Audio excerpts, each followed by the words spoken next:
Welcome, everyone. This is your friend, the DN What If, here with another exciting fanfiction.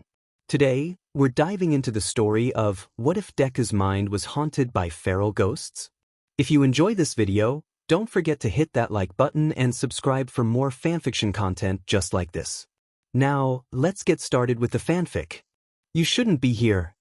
He stood on top of the stairs to the beach, looking down on them. With the sun rising behind them, his pupils were pinpoints, his irises shockingly bright. He wore a thin windbreaker over a t-shirt that read, tracksuit, and a pair of sweatpants with his signature red shoes. His expression was strangely flat and blank. He had never looked at them like that before. "Deku," said Ochako, uncertainly, taking a step forward, her hand half raised, as though she could reach him despite being so far away. The commission instructor flung out an arm, stopping her. He was staring up at the boy, too, his eyes blown wide, lips pulled back with something like worry, something like fear, and something like avarice. "Whatever that is," he said, "it isn't Midoriya Izuku." Aizawa reviewed the program the commission had sent to him, ignoring the gentle bumping of the bus and the barely controlled chaos of the students around him. It looked fairly straightforward, all things considered. The requirement was new, and Aizawa felt it was illogical to test students like this, when they could simply have the material added to the course load, but, overall, he'd seen worse. So why did this bother him so much? He scanned the paperwork again. He was going to be getting the same certification as his students, had arranged to be part of the same general cohort even, because he didn't trust them on their own. At all. But that shouldn't be an issue. Even when they did get split up, they'd be going in groups of 5 and there was groups of 5, with any odd numbers being used to fill out other groups who were undergoing testing on the same day, most of whom were adult heroes, if he recalled correctly.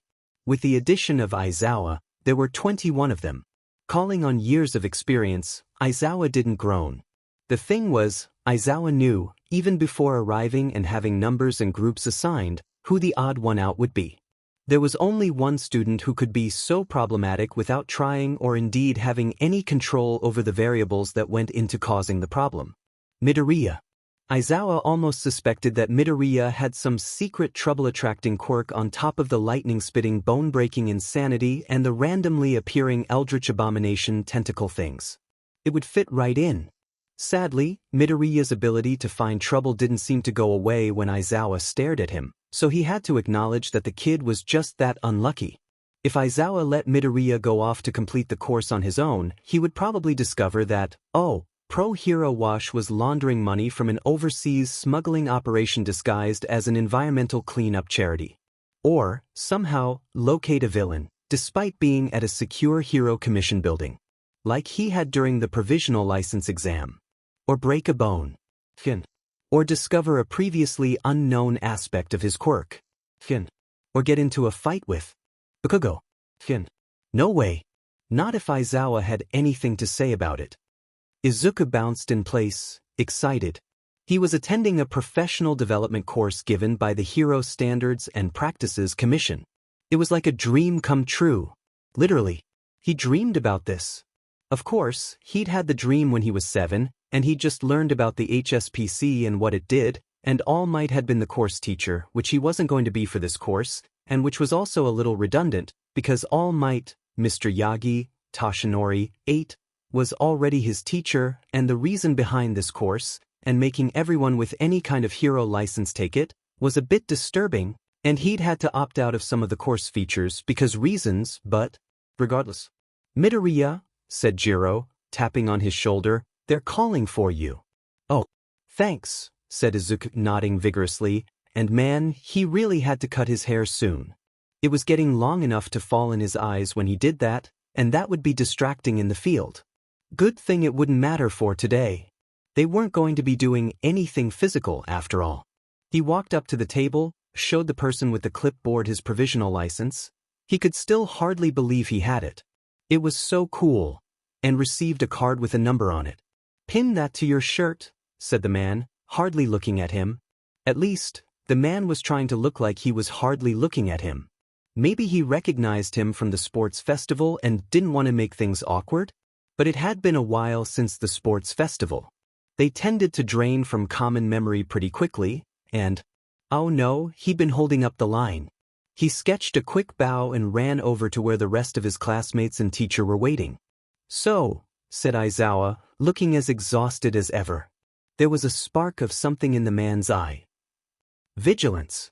Had he noticed something amiss? Should Izuku be on alert as well? We have consecutive numbers, so most of us should be together in the same groups. Problem child. Izuku jumped to attention. "Yes, sir." It was kind of sad that he answered to the name, Problem Child, wasn't it? Was it sadder that he almost liked the nickname? It was nicer than what some of his other teachers had called him. It didn't have the same bite. Trade numbers with Yaoyorozu. Izuku blinked and looked at Yaoyorozu in surprise. He said. "Okay." He unpinned his card and held it out to his classmate. Yaoyorozu took it carefully, frowning at the number. "Why are we doing this, sensei?" she asked.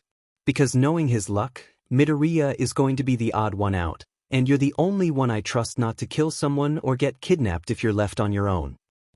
Harsh, but fair. "What about Ida?" asked Kaminari. "I know what I said." Harsher wait. Aizawa knew about that? Since when? Didn't she go off that one time, though? Kamino? Aizawa turned to stare at Mina, who held her hands up. "Forget I said anything, sensei." No, you're right. Hagakure, you take Midoriya's number." Me?" asked the invisible girl. "Yes," said Aizawa. Are you sure? I don't know if I could survive a Midoriya-level calamity." Izuku felt his jaw drop a little. Was that what they were calling it now? Rude. "The calamity won't happen if he isn't there," reasoned Aizawa. Which, but also rude. Izuku wasn't that bad, was he? Izuku took Hagakure's card. The number put him between Uraraka and Aizawa, so he'd probably be with at least one of them. On reflection, Yaoyorozu's number had put him on the other side of Aizawa. Which probably wasn't a coincidence. The rest of the class got through registration shortly thereafter, with several of his classmates trying to trade their own numbers, only for Ida to scold them. Which was typical, really. It was almost calming, and Izuku needed calm after that. Was his luck really that bad? Now he was much more nervous than before. Except before he'd been excited, and now he was really. He fiddled with the sleeve of his uniform, trying not to pick at his scars or cross the line into overtly fidgeting and being distracting. He wished he'd brought one of his grip strength training tools. At least with those he could pretend their only purpose was working out, unlike his other fidget toys. Oh gosh, was that pro-hero Rosemary, the memory hero? And Strato, the high-altitude hero. Wow, he'd been so worried he almost hadn't noticed how many amazing heroes were here. There were even some he didn't know. And then they were being called up, number by number. Hagakure, true to Aizawa's prediction, was placed with a group of confused-looking strangers, including Rosemary. Izuku was almost jealous. He'd love to learn how her quirk worked. All of the people in that group were heroes with mental quirks. How interesting. Izuku would have to ask Hagakure if they gave her any tips. He was sure they'd have different insights than the other people in their class, especially considering the subject matter of the course. The subject matter being combating mental attacks. That's why Izuku had to opt out of being a subject for the course. He didn't entirely understand it, not yet, but One for All definitely had a mental aspect, and he didn't know how or if that would show up in a simulated attack like the ones they'd be demonstrating. It was better to play it safe. His quirk was already weird enough as it was. He still wasn't sure how he'd managed to talk Aizawa and his classmates out of being suspicious after Black Whip came out. Most of that day was a blur. Izuku suspected that things would not have been smoothed over nearly so easily if Nizu hadn't known about One for All. He also wasn't looking forward to the reaction when the other users' quirks started coming out, even if being able to use them was going to be really cool. Anyway, his own group had resolved itself to consist of Aizawa, Uraraka, Ida, and Todoroki. He was relieved. Todoroki looked relieved too. That made sense.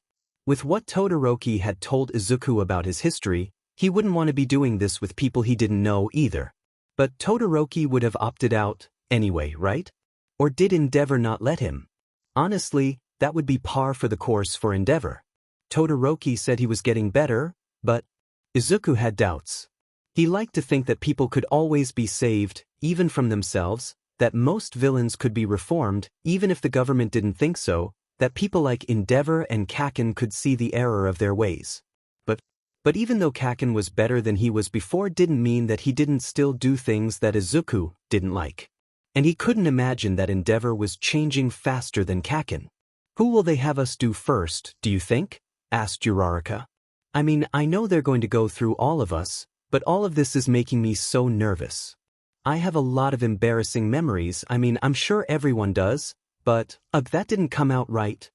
Well, said Ida, energetically. If they let us volunteer, I shall go first. What? Said Izuku, surprised. You didn't opt out? Opt out?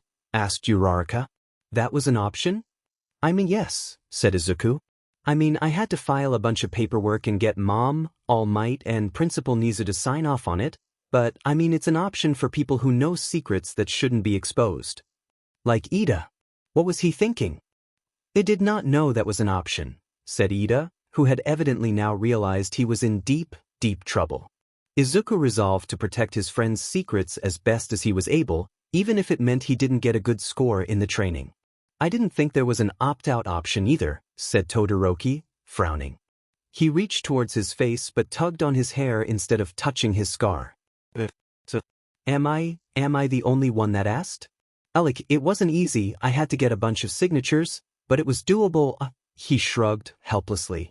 I wasn't informed there was an opt-out, said Aizawa, grumpily and a little suspiciously. Izuku cringed. He did not need his teacher to be suspicious of him. He did not need people looking into his life, into his past, into his quirk.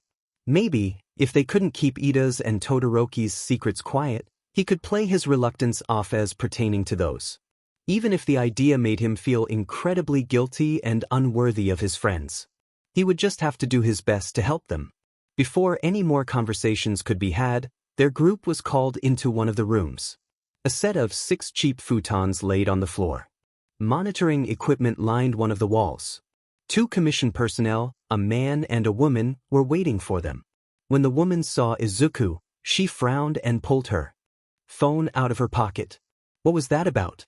Hi, said the man, who had a rather hooked nose and very bright, almost glowing yellow eyes. I'm Ito Kenzo, and I'll be your instructor for today. You can call me Ito-san.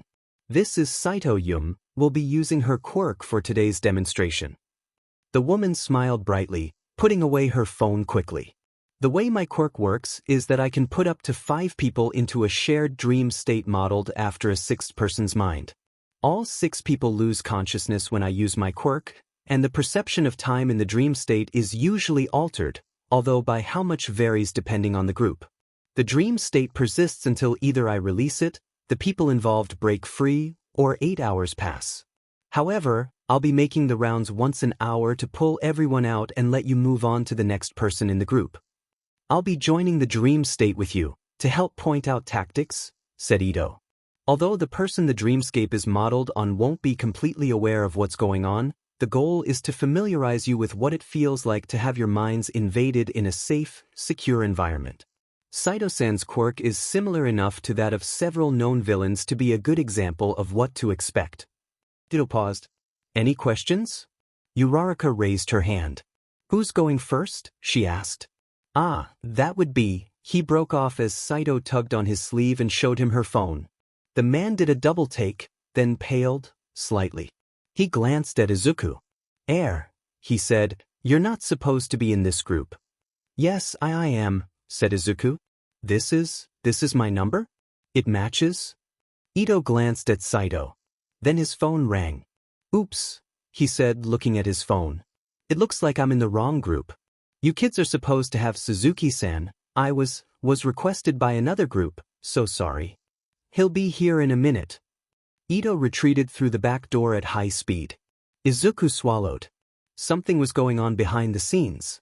This wasn't about the suspected traitor thing again, was it?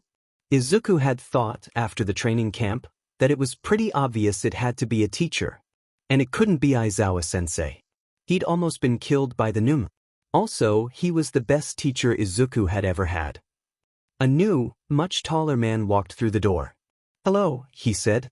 "I am Suzuki Takami. I am your instructor. Apologies for the mix-up." "No worries," said Saito.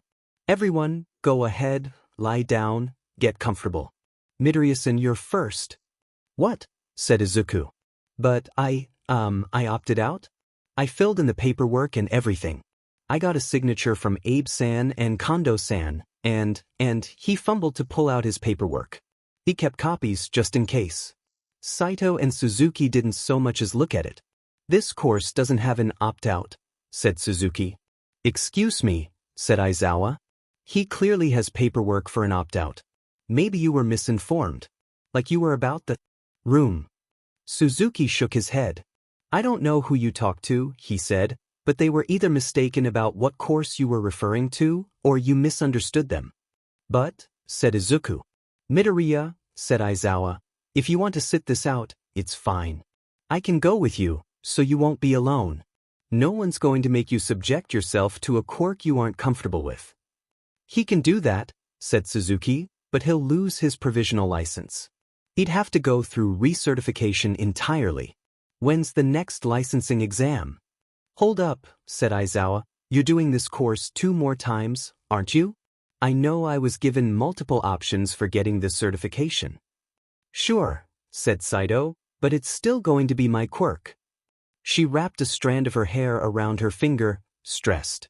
Izuku's mind was racing. He couldn't lose his license. He couldn't lose his ability to help people.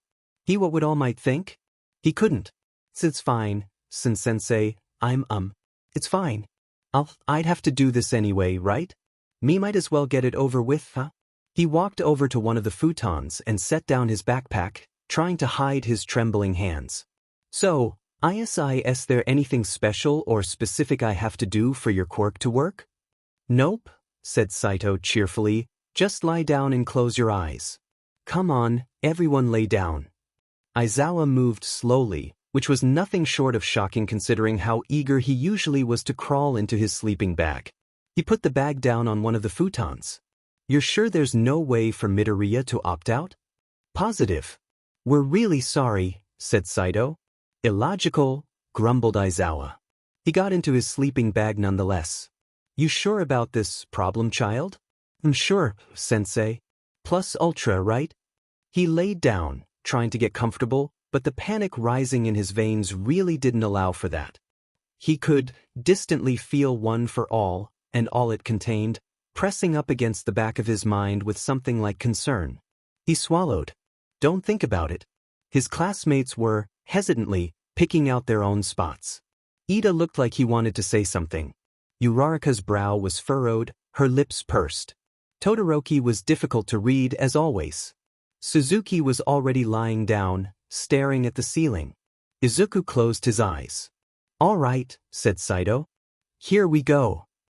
Yum left the room with Midoriya Izuku in it, feeling just slightly dazed. She paused for a moment in the back hallway. She had dozens of other groups to set off, and she was running late after that little snafu. Midoriya Izuku was supposed to be in a group with Suzuki-san and 4 other specially picked professional heroes. Heroes who would get to the bottom of why and how he had multiple quirks, who would find out who he really was, who would figure out how he was in contact with the League of Villains and why they decided to pick some random quirkless nobody. Assuming that's what Midoriya Izuku really was. The initial investigation had uncovered some discrepancies in his family records. In any case, he was not supposed to be in a group with his little friends and overprotective teacher. Except for Midoriya, they were all clean. If they were really heroes, they'd do what was right. Yum pushed off the wall, when had she started leaning on it, and stumbled. Something bright and red caught on the periphery of her vision, and she looked down. Her nose was bleeding. She liked her lips, tasting copper. It shouldn't be bleeding. That only happened when she overused her quirk, when she tried to put too many people into one dreamscape or tried to combine 2 dreamscapes into one. She'd been pacing herself. This shouldn't be happening. It shouldn't be bleeding like this, like she had just put more than a dozen people under. Saito Yum promptly passed out. "Wow," said Uraraka, looking around in delight. She was still worried about Deku. He'd looked really bad right before Saito-san activated her quirk, and she and Suzuki-san had been acting kind of shady, but this place was beautiful, and she couldn't help but be a little in awe. She'd kind of expected dreamscapes to be more mushy maybe? Darker? Her dreams usually weren't very clear, except for the nightmares, and those didn't count. But Deku's dreamscape was as bright as he was, a beautiful beach and a cerulean ocean at sunrise. Or was it sunset? Either way, the sun hovered above the ocean, its light gleaming off the waves. "Wow," said Todoroki, approaching the breakers on the beach. He crouched, looking at the sand. "It's really," he poked the sand, detailed. "As expected of Midoriya," exclaimed Ida, waving his hands. "His attention to detail is unparalleled." Said Aizawa. "Too bright," he put on his goggles. "Excuse me," said Suzuki. "If I can have your attention, please. I apologize for the deception, however. You shouldn't be here. You shouldn't be here." Everyone turned to see Midoriya standing on the stairs to the beach, looking down at them. None of them, least of all Shuto, had ever seen that expression on his face before. That flatness that almost rivaled his own. Uraraka took a step forward. "Deku?" she asked, uncertainly. Suzuki, the commission instructor, threw his arm in front of her, blocking her path. "Whatever that is," he said, voice strained and low-pitched, "it isn't Midoriya Izuku. Sato's quirk doesn't allow for the subject to have an avatar in the dreamscape without a lot of practice. There's another quirk at work here." "You need to leave," said Midoriya, descending a single step. "Now." "It could be a result of his own quirk," said Aizawa, who nonetheless had a hand on his capture weapon. "He's had odd reactions to mental quirks in the past. Jumping to conclusions is illogical." "We have evidence Midoriya Izuku is working for the League of Villains," said Suzuki, backing away from the stairs. "Slightly. By the rules laid out in the standard." Shuto tuned Suzuki out, by now quite convinced that the man had nothing particularly meaningful to say in favor of examining Midoriya. It was Midoriya. Just a Midoriya that was annoyed, defensive, and maybe a little offended with just a touch of something else. Which was a weird combination on Midoriya, especially as muted as it was. Midoriya's expressions, no matter what they were always so big. "I am recruiting you to aid this investigation and determine the League of Villains' plans. If you don't leave, I'll make you leave," growled Midoriya. Wow, for someone who was the embodiment of sunshine, he could be really threatening. Then again, sunburns were a thing, so maybe it wasn't too surprising. "You're here against my will, after coercing me into allowing a quirk to be used on me. I want you out. Eraserhead, I suggest you restrain this projection, whoever it belongs to." "I'm not going to warn you again," continued Midoriya. "I suggest," said Aizawa, "that you listen to him. We can ask Midoriya about this when we're all awake and not in his head.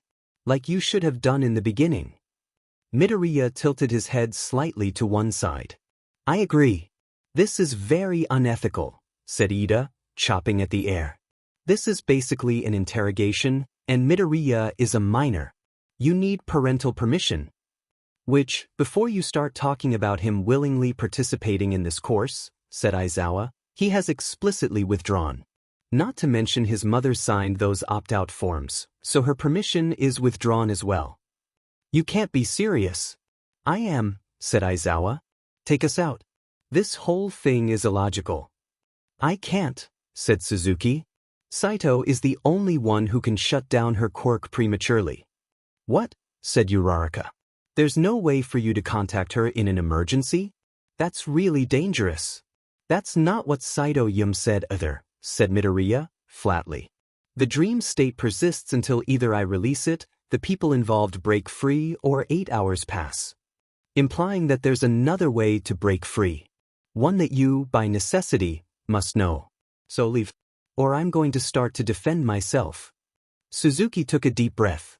"I am here," he said, "to complete a mission given to me from the Hero Commission.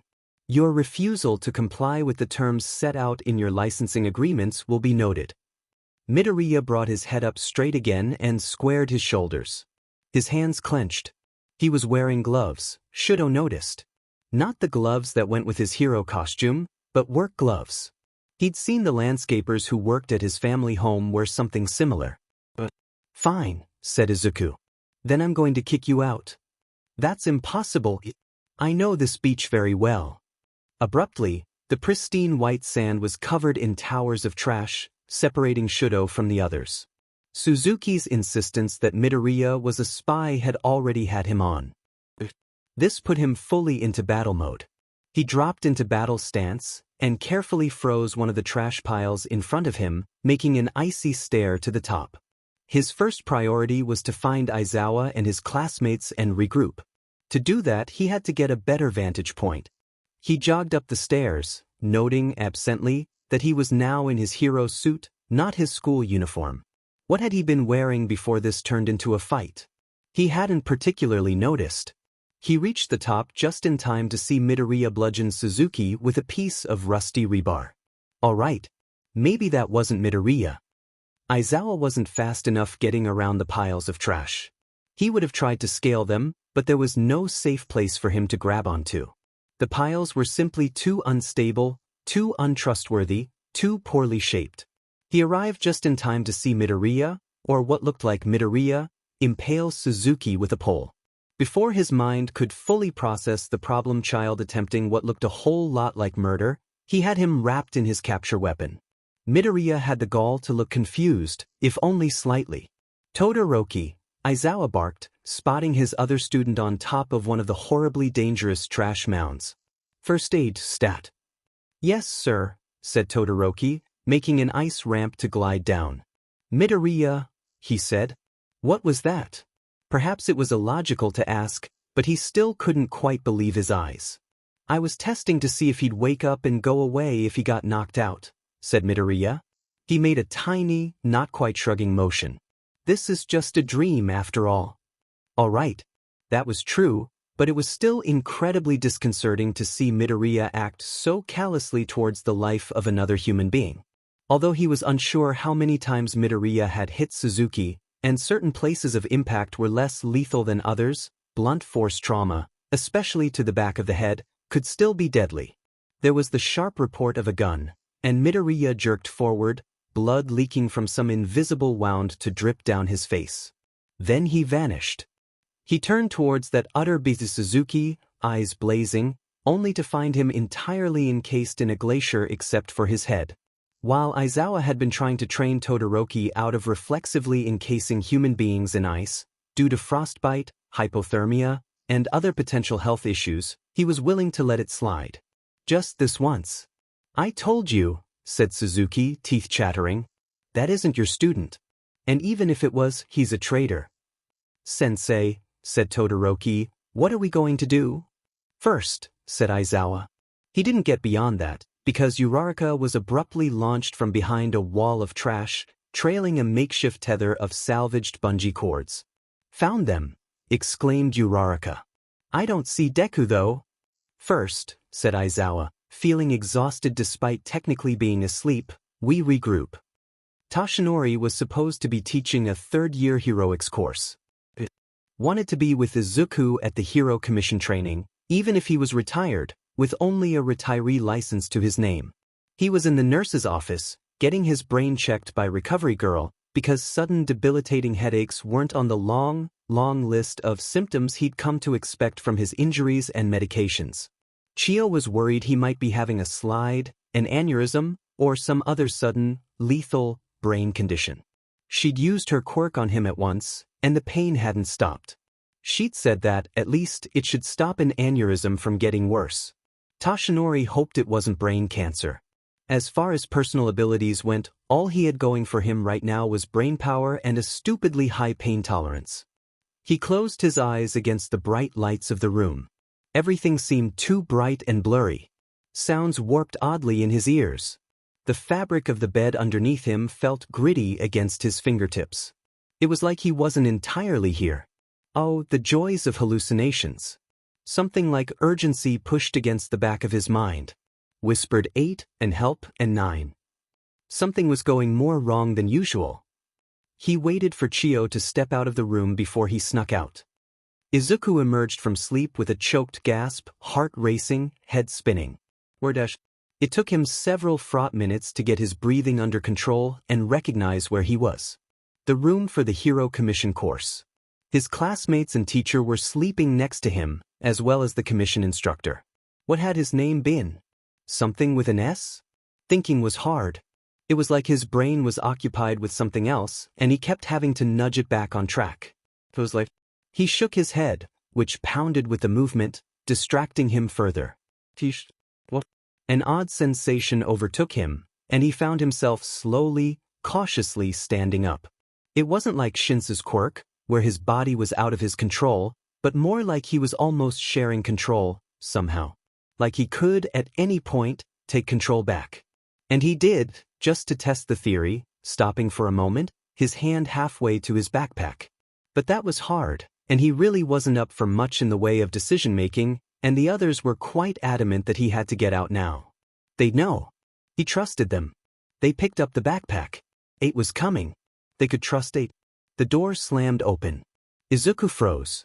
Several heroes in costume and a man with a suit and a commission name tag stood in the doorway. Get him. For moved so differently from Izuku.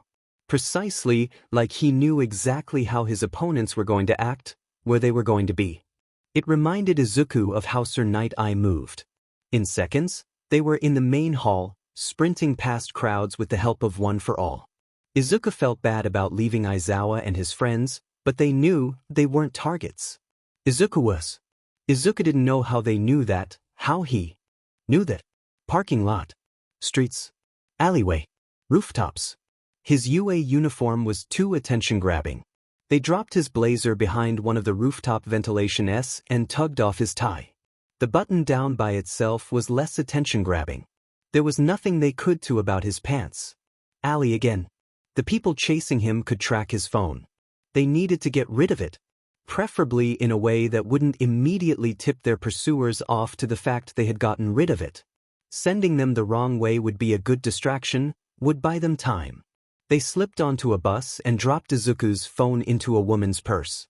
Hopefully, she wouldn't notice the change in weight for a while. 6 and 2 were very good at this kind of thing. Not to mention 1. It would probably sound weird to an outsider, but it was comforting. The experience and care of the past users wrapped around him like a thick blanket, making it so that Izuku didn't mind so much about his distraction, even though he wished he could help more. He got off the bus. They needed to find 8. Just so you know, said Aizawa, several registers shy of conversationally. If you've harmed my student in any way, I will do everything in my power to make your life a living hell. Nothing here actually affects the mind of the subject, said Suzuki, rolling his eyes.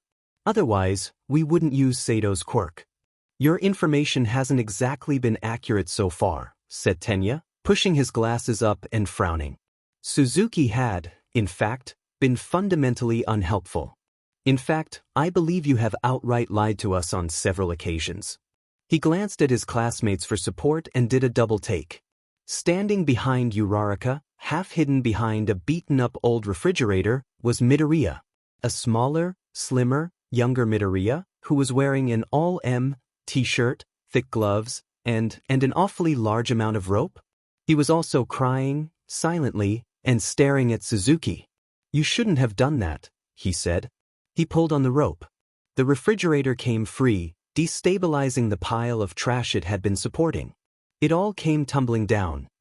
Ochako managed to avoid most of the debris coming for her, and slapped most of the remainder, making them float with her quirk. Even so, by the time the dust settled, she was covered in scrapes, the pink fabric of her hero suit torn. Hero suit? Whatever, she was asleep, and the more important thing was to find Ida, Todoroki, and Aizawa-sensei. They had been in the direct line of the collapse. She was pretty sure Deku had been able to get out of the way. Shouldn't have done that. 5-point touch activation. Seems to affect buoyancy of objects. Possible martial arts background based on movement. Ochako spun to face not 1, but 2 small Dekus. The new one was, if possible, even smaller than the first and wearing a Gakurin. He had a notebook spread out across his left arm and was writing in it at lightning. Hands are a possible weak spot, but a known one. Be careful of kicks. Gakuren Deku's words devolved into mumbling, but T-shirt Deku was still nodding, so he must understand. T-shirt Deku also had a length of pipe. Ochako did not like where this was going. Then again, the whole point of this exercise was to learn how to defend one's mind. She couldn't exactly fault Deku for doing just that. She dropped into a fighting stance and grinned. It was nothing short of a miracle, Aizawa decided, that they hadn't been killed yet. Then again, it was possible that Midoriya, despite his obviously altered and disturbed mental state, was still holding back against them. Which was annoying, because neither of the two small Midoriya lookalikes was particularly strong. Nor did they appear to be using Midoriya's quirk, despite the fact that Aizawa, Ida, Uraraka, and Todoroki had no trouble using theirs. The problem was that they were terrifyingly intelligent, just shy of ruthless, and had an incredible home field advantage in that they seemed to know the location and nature of every bit of trash on the beach and in that they could evidently make it disappear and reappear at will. They also avoided head-on combat whenever possible, letting the terrain do their work for them. Fighting them was, in fact, like fighting someone with a quirk completely unlike Midoriya's. With a fighting style completely unlike Midoriya's. And that made Aizawa wonder because all too often he caught Midoriya trying to replicate All Might style, and if he did that when he could be doing something more like this. But this wasn't the time for such speculation. He pulled Todoroki away from a trap again. He evidently hadn't yet grasped that Midoriya was attacking them, and then jumped away from a chain reaction caused by whatever Uraraka just threw. Unless they wanted to spend the next hour being beaten up by the problem child.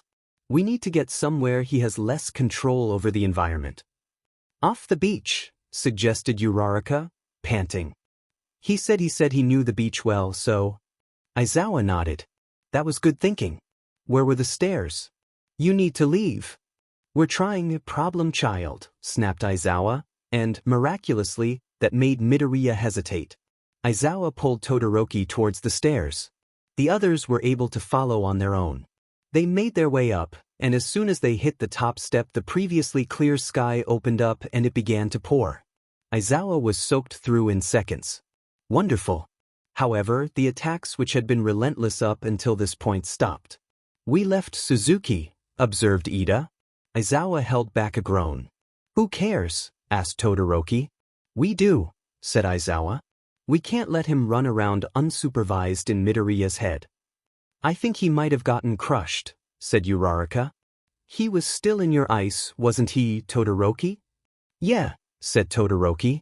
Trash should stay with trash, he mumbled under his breath. We have no idea how. Any of our quirks will function long-term in a dream, said Aizawa, not addressing the trash comment because he honestly sort of agreed. Nor do we know what his quirk is. He sighed. We may also have to consider that he is correct and Midoriya is compromised. Predictably, there was quite a bit of protest. He may also have other information regarding the situation at hand, said Aizawa. Which we need. There was a rattle among the trash heaps, and Aizawa turned to watch Suzuki drag himself out from under a mound of trash. You left me, accused Suzuki loudly. You almost let that gremlin kill me a dozen times. Well, said Midoriya from behind them, where he absolutely hadn't been a minute ago, then maybe you should have left when I asked.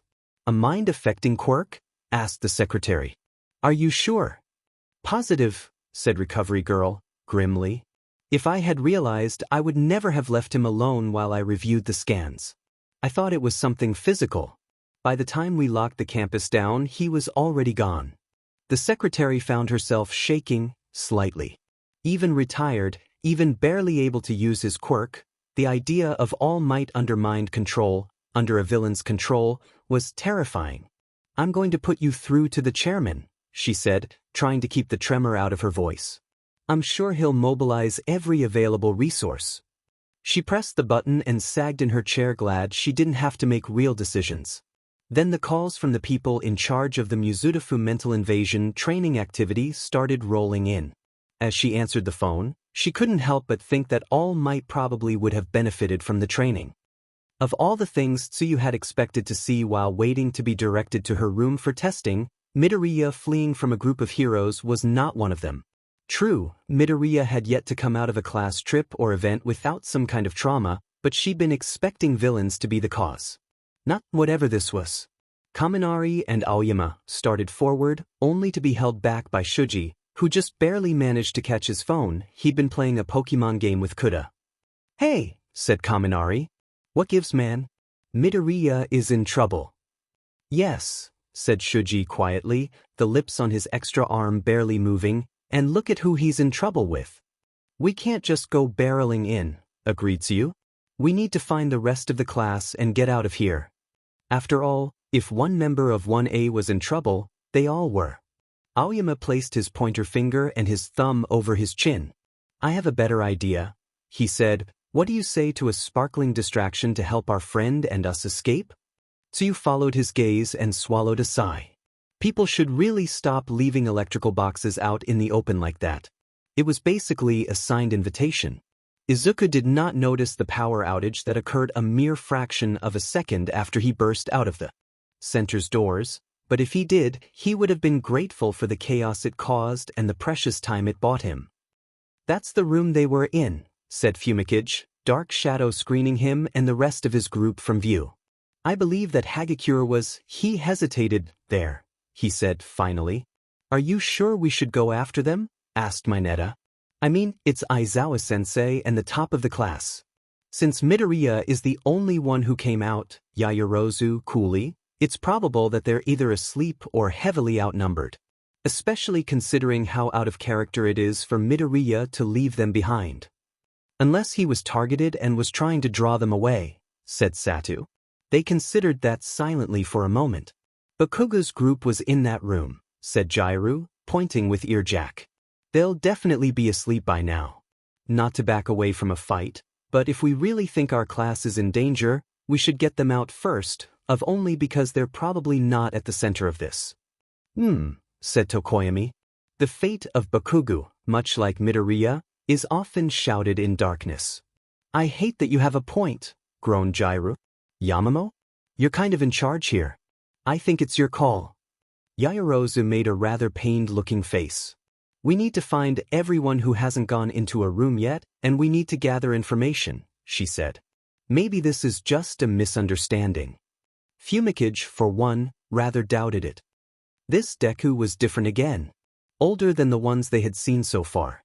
He was wearing the same clothes he'd had on when Shigaraki grabbed him at the mall, including that ridiculous t-shirt and the bright yellow backpack.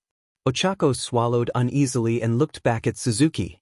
Did Deku's appearance reflect his understanding of the situation? Did he think that what was going on now was like what had happened then? Was he right? A part of her, a part that was very used to Aizawa's logical ruses, was still hoping this was part of the course. "We already have proof you're the traitor," wheezed Suzuki. Despite sustaining so many wounds, beyond being out of breath, he was currently unharmed. Even his suit only had a few streaks of dirt on them. "Deku's not a traitor," shouted Ochako. "He's risked his life for so many of us, he's hurt himself so much dash. It's ridiculous you could even think that." All right. Perhaps the fight and general situation had Ochako more on edge than she'd thought. Or, perhaps, she was just tired of this JRK bad-mouthing one of her best friends. "I think," said Aizawa, splitting his attention between Suzuki and the new Deku, "that anyone who actually knew Midoriya would tell you the same thing. Assuming you asked." "What are you really here for?" asked Deku. "Are you really working for the commission?" Suzuki wrinkled his nose momentarily, apparently affronted, but then started to laugh. "You think we didn't? They came to us. Aldra Middle School ring any bells? Why don't you tell your new friends you used to be?" He cut off as Deku moved past them, smoothly dodging Aizawa-sensei, and performing a textbook-perfect takedown of Suzuki, complete with HNDCFFS and avoidance of Suzuki's skin. What was Suzuki's quirk, anyway? "Wish I could have done this back then," muttered Deku, hauling Suzuki around. "What is your problem?" "You can't hurt me here," said Suzuki. "Are you scared of the truth?" Aizawa pulled Deku away from Suzuki. "Midoriya," he said. You are Midoriya, right? Deku's face scrunched up. I think so? I think it's more complicated than it should be. Ochako saw Suzuki get up before Aizawa did, and leaped forward, aiming for his face. She missed. Suzuki's fingers brushed against Deku's cheek and the world shredded around them. Aizawa had known going into this that a dream world would be, almost by definition, illogical and annoying. He had simply underestimated how illogical and annoying. Oh, the fight with maybe Midoriya was straightforward enough, even factoring in his control of the environment. But the aftermath was another story. Aizawa knew he'd been hit. He'd been hit, solidly, several times. Yet he didn't feel so much as bruised. He was also, for some unidentifiable reason, wearing a suit, and his students, except for Midoriya, who had disappeared yet again, had been put in unfamiliar school uniforms. Speaking of which, they were now standing in front of a middle school, the beach nowhere in sight. Adding that to the fact that at least some items, e.g., Midoriya's H&D CFFS, seemed to disappear when no one was paying attention to them. Aizawa's headache was rapidly growing. Not to mention, he practically admitted he wasn't Midoriya. What more do you want? Demanded Suzuki, who seemed to be ignoring the fact that he was being stared down by 3 hostile, combat-trained teenagers. I want, said Aizawa, to wait out the clock. Midoriya isn't attacking us anymore, and I don't particularly feel the need to snoop around in his head. Suzuki's eye twitched. Saito isn't waking us up until the end of the course, a full 6 hours from now, he said. You want to have this standoff for 6 hours, or do you want to find something that will help you protect the rest of your little gremlin students?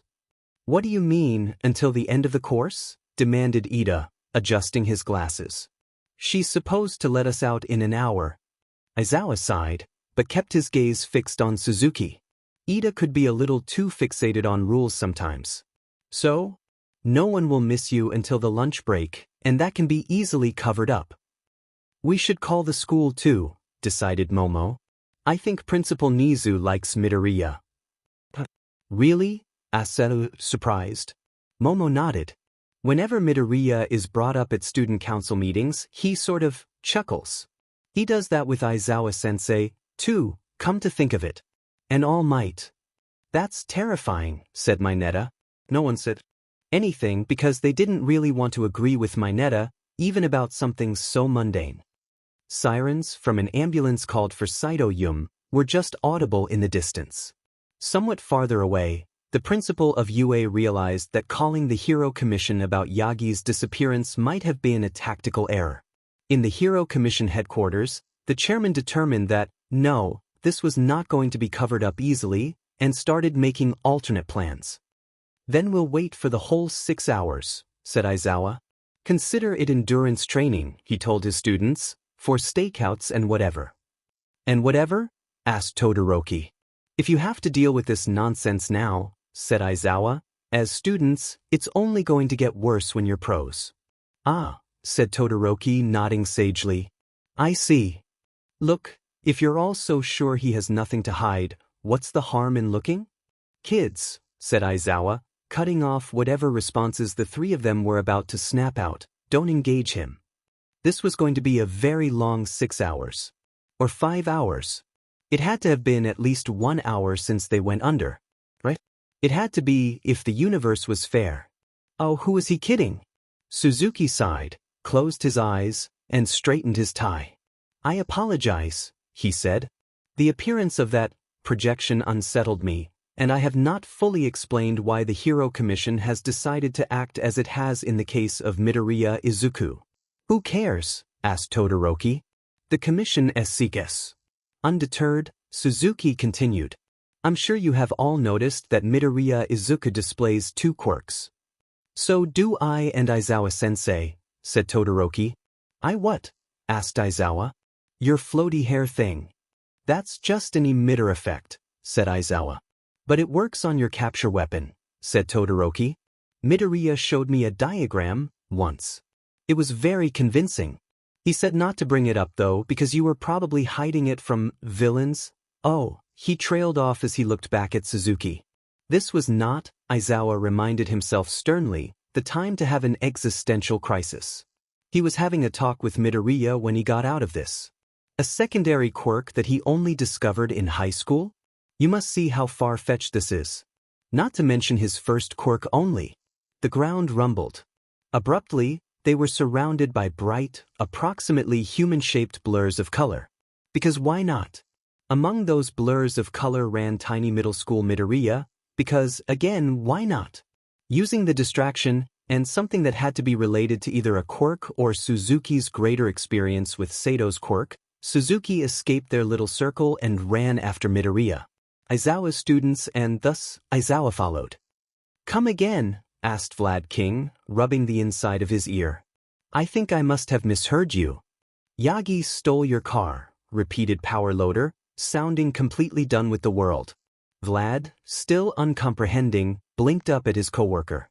"Is there, like, a student called Yagi?" he asked, trying to process the diametrically opposed concepts of Yagi and stole before even getting started on the your car part of the sentence. "No." With despair, his mind finally registering that the symbol of peace had stolen his car, Vlad said, "But he doesn't even drive." Vlad King's car was, objectively, rather terrible. It was an antique, almost 150 years old, manufactured when regulations were loose in the wake of the dawn of quirks. It was loud. It was ugly. The gas efficiency wasn't terrible, but it came at the cost of high emissions. The air conditioner was broken. It had no backup camera. It had 3 things going for it. 1, it had a functional safety system. 2, the ceiling was high enough for Toshinori to fit. 3, it had no GPS or tracking system attached to it. True, the vehicle's other features meant that the car would be remembered and tracked sooner or later, but the point of this exercise was to get to Izuku as quickly as possible and then away from his pursuers as quickly as possible. They'd leave the car somewhere after that. Perhaps with the keys still in it. Perhaps somewhere disreputable. That would be rather mean to Vlad. Thought someone who may or may not have been Toshinori. They were doing him a favor, honestly. It was a good thing 6 knew how to drive. 7 and 5 with their fancy mobility-oriented quirks were useless. Don't even get him started on Mr. I'm going to live in the woods and isolate myself from society, and Ms. Driving laws can't have changed that much in 150 years. Unbelievable. Toshinori stopped the car. The back door opened and Izuku slid in. He shut the door and Toshinori started driving again. They didn't speak to one another because they didn't have to. Izuku started undressing, pulling on the clothes Toshinori had picked up for him quickly. Hero merchandise, mostly. Bright but anonymous. Few would expect fugitives to wear something like this. "It's soft," said Izuku, quietly, rubbing the edge of the hoodie between his fingers. "I'm glad you like it," said Toshinori. In the rearview mirror, Toshinori could see black whip twine around his hands and wrists protectively. His headache let up, slightly. They'd hide until the quirk wore off, and then they could determine their next steps. The commission president smiled at the heroes he had assembled. It was a nice smile, an expressive smile, one he had worked on for a long time. Right now, it said that he regretted the circumstances that brought them together, but that their presence cheered him, nonetheless. It said that he was putting on a brave front while delivering grim news. It had the desired effect. The heroes leaned forward, with the exception of Hawks. DMN, that truculent child. Perhaps he was due for some retraining. "I regret to inform you all that former number 1 hero All Might, also known as Yagi Toshinori, has been abducted by the traitor Midoriya Izuku through the use of a mental quirk we believe he obtained from the villain All for One, publicly known as the Scourge of Kamino." Toshinori and Izuku had spoken to one another concerning hiding places and rendezvous points on several occasions. It was a necessity when engaged in a shadow war with a 200-year-old monster and continued to be so even after the war had come into the light. Toshinori currently owned most of them, through various serpentine paths, shell corporations, and semi-fictitious holding companies. One could potentially, in theory with great effort, reach Toshinori if one started with one of the hiding places and follow the horribly convoluted paper trail, but it was infinitely more difficult to start with Toshinori and arrive at one of the safe houses. Mainly because Toshinori had so many completely legitimate holdings. Some of these places were older than they were inherited, much like their quirk. And the very oldest of these technically wasn't owned by anyone at all. It didn't exist on paper. It had been made by an unregistered quirk during the dawn of quirks, when the government was in shambles. Only 2 living people knew about it now. Even All for One had never found the place. "We'll be safe here," said Toshinori, unnecessarily, as he opened the door. The hinges were silent. Toshinori had oiled them the last time he had restocked the pantry. Izuku nodded, then yawned. Everything about today had been exhausting, and his brain still wasn't working right. But was it really okay for him to sleep, to rest, when he had left his friends behind? Why had he even done that? Could he even call himself a friend when Toshinori put his hand on Izuku's shoulder, and Izuku felt his concerns soak into his bones. The others were with him. Uraraka, Todoroki, Ida, and Aizawa were not in danger, they reminded him. The others were in good standing with the commission, more or less, and would likely remain so. For all Suzuki's posturing, it appeared he had no real evidence against Izuku's friends, otherwise he would have used it for blackmail by now. Besides, Izuku wasn't really the one to make the decision to run. Izuku frowned. Was he? Wasn't he? There was a bed in the little hidden house. Toshinori pulled a set of sheets out of a small cabinet and began to make it. Izuku retrieved and fluffed the pillows. It was interesting. He'd never actually been here before. Toshinori had only told him how to get here and yet. But the others had been here. 1 and 2, mostly, but 3 had come a few times, and 4 had gotten a lot of use out of it before he left the city entirely. 5 hadn't really needed it, he'd been a pro hero, after all, but he'd kept the place up, just in case, and passed it on to 6 when it was time. 6 had been underground and had kept this place his ace in the hole, his last fallback. 7 had learned of it from his notes since he hadn't lived long enough to tell her properly. So much had been lost. Izuku shook his head and focused on the bed. Wordlessly, he was coaxed into it. It would be better to sleep for now. His attention wouldn't be divided, and Toshinori would keep him safe. "Trace," said the commission president, looking at the second youngest hero present. The woman was just a little bit older than Hawks. "With your quirk, I think you know why we called you in." The woman, who usually worked as a rescue hero, nodded enthusiastically. "Yes, sir," she said. "I'll need something of either Midoriya's or All Might's, and their last known location. We'll be able to rescue All Might in no time." There was something wrong with the school. Other than it being entirely within Midoriya's head. It was ominous. Foreboding. The way the walls joined together was wrong. The colors on the posters clashed. The incomprehensible background noise made by the bright blurs was jeering, mocking. It reminded Aizawa too much of his old school, the one he went to before UA. Of the looks and the hate he got just because his quirk frightened people. But Midoriya had a straightforward physical quirk. Correction. He appeared to have a straightforward physical quirk. Even if he'd had the bone-breaking problem, he shouldn't have experienced anything like that. Aizawa was shoved hard from behind, and that shouldn't have knocked him off balance, but it did. He tumbled, painfully, to the ground. There hadn't been anyone there to push him. Except the blurs. He cursed inwardly. He had been too fast to dismiss them, he realized, as cruel laughter rose up around them. "They can touch us," said Aizawa. "Be careful." "Yes, sir," said Ida, sporting a black eye already.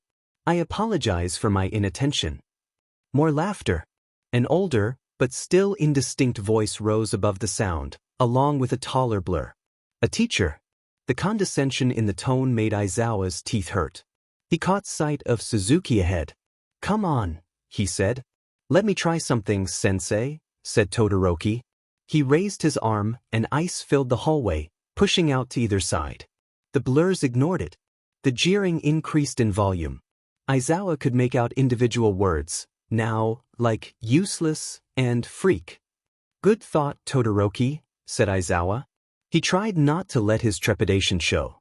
He had a feeling this was going to be difficult. The children looked at him in horror. "Sensei," said Ida, "you're being encouraging?" "Just follow them," said Aizawa, pointing. He wanted hazard pay for this nonsense. "Yes, sir," said Ida, zooming off. He was immediately tripped again. Luckily, Suzuki didn't seem to be having much more luck. The blurs, which Aizawa guessed were somehow Midoriya's memories of his former classmates, were just as violent with him. Aizawa couldn't see Midoriya anymore. Laughter. One of the blurs scratched at Aizawa's side and murmured tauntingly. They passed a nurse's office, where nothing but cold words and cold winds emerged. The hallways smelled like smoke and sugar and things that had to be related to quirks. There was a loud ring overhead, and the blurs abruptly vanished. Despite the burns Aizawa had suffered, he forced himself to speed up. He almost caught Suzuki before he entered the classroom. Ida slipped on the tile floor, hitting him from behind, and all of them skidded into the classroom as a tangled mess. Aizawa hadn't been this clumsy since he was in middle school. What was going on? Midoriya was sitting at a desk, hunched over and muttering. The desk was, to put it nicely, ruined. Even from Aizawa's current perspective, he could make out some truly hateful things carved into the wood and metal. Aizawa dearly hoped that this was exaggerated. Even so, he was going to seriously talk to Midoriya about therapy and taking legal action against this hellhole. "What are you hiding?" asked Suzuki roughly. The classroom exploded into sound, blurs at the desks solidifying into outlines, into ghosts. "You're also applying to UA, aren't you, Midoriya?" Midoriya froze and buried his head in his arms. Aizawa, halfway up with the intent to stop whatever this was, felt himself freeze as well. This mindscape affected him far too much for his peace of mind. The ghosts laughed, long and hard and cruel. The teacher did nothing to stop it. Then Bakugu's shade exploded. Literally. The smaller Midoriya barely had time to throw himself back, away from the blast. Midoriya's reflexes had much improved since middle school, but, honestly, even this much was impressive for someone of his age. "Come on, forget the crappy quirks. You're totally quirkless." What? Aizawa missed the next several sentences as his mind whirred, trying to comprehend what he just heard. But then another explosion brought him back, and Bakugu's next words were completely unmissable. "If you think you'll have a quirk in your next life, go take a swan dive off the roof." Just like that, whatever was holding them in place broke, the ghosts fading away entirely, leaving the classroom completely empty except for them and Midoriya. Midoriya, who was shaking, fists clenched, tears running down his face. "Are you happy now?" he demanded. "Are you happy? Why couldn't you just let me dash? Me being quirkless in middle school isn't hurting anyone." He took several deep but uneven breaths, his shoulders trembling. Uraraka stepped forward, and Midoriya flinched. "Izuku?" she said, hesitantly. Midoriya looked up, his expression guarded. "The first thing I'm going to do when we get out of here is punch Bakugu."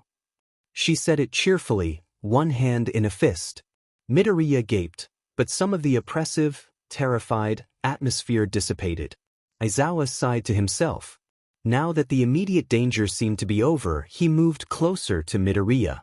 He wasn't sure if it was even possible to comfort a memory or a fragment or figment or whatever this was, but he wanted to be between Midoriya and Suzuki. Especially given that Suzuki seemed to be able to manipulate the environment to some extent. "Plus ultra," agreed Todoroki. "Uraraka." "Todoroki," gasped Ida, scandalized. "You can't just punch a classmate outside of school's supervised sparring." "I love you, Ida, but you're a bit of a hypocrite sometimes," said Uraraka.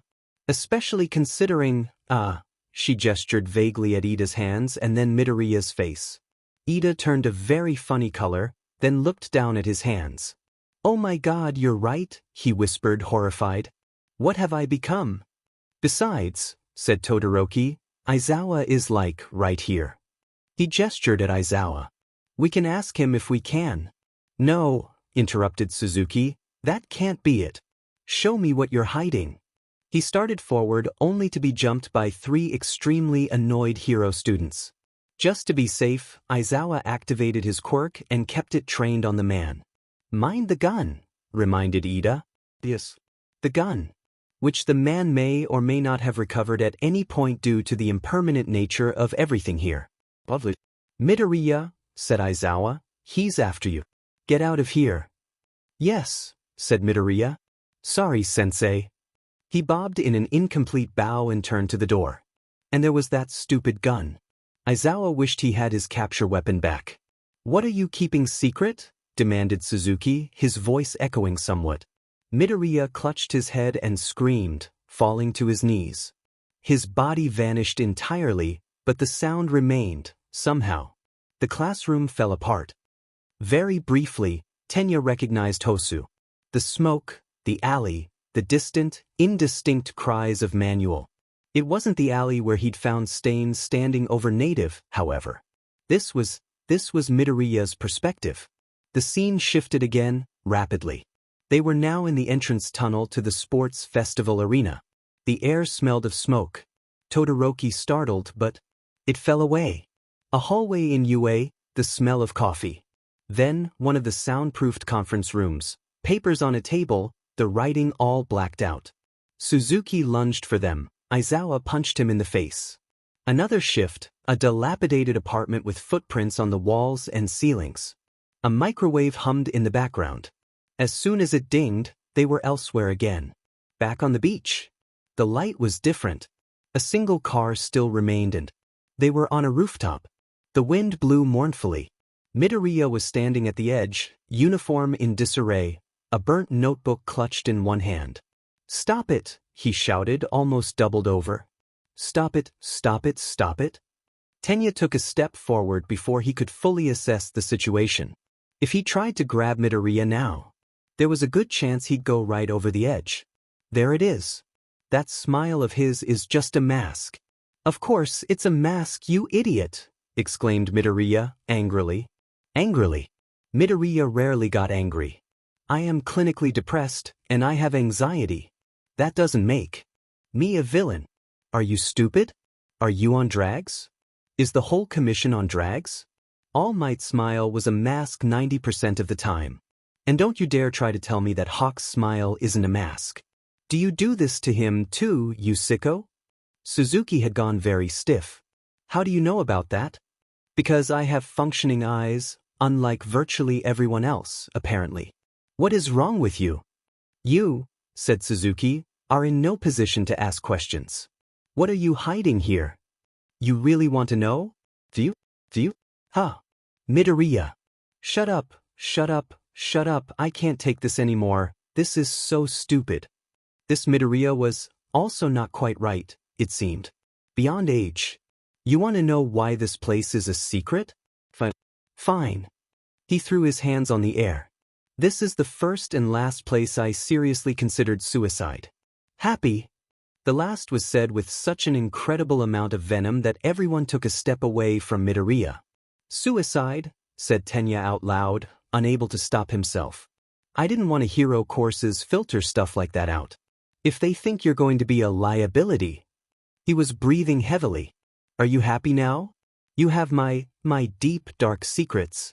You know what I was like before and—" "Midoriya," said Aizawa, gently, "it's fine. UA doesn't filter for that. All you would have to do is attend extra counseling." "Really?" said Midoriya. "That can't be it," said Suzuki. "You," he whipped his head around. "There was someone else here. Who stopped you? Was this where All for One recruited you?" "What is wrong with you?" demanded Tenya, activating his quirk long enough to skid to a halt right in front of Suzuki. Suzuki looked past him as if he weren't even there. "Who was with you?" A faint breeze picked up. "Without power, can one become a hero?" "No, I should think not." "All Might?" said Uraraka. "All Might?" repeated Suzuki incredulously. The scene changed in a blink. They were in a pedestrian tunnel. Midoriya, as disheveled and tiny as he was on the roof, leaned up against the wall, clearly wary of them in general and Suzuki in particular. "First contact," whispered a voice that dragged across Tenya's mind like the end of a silk curtain. "First contact," said Suzuki.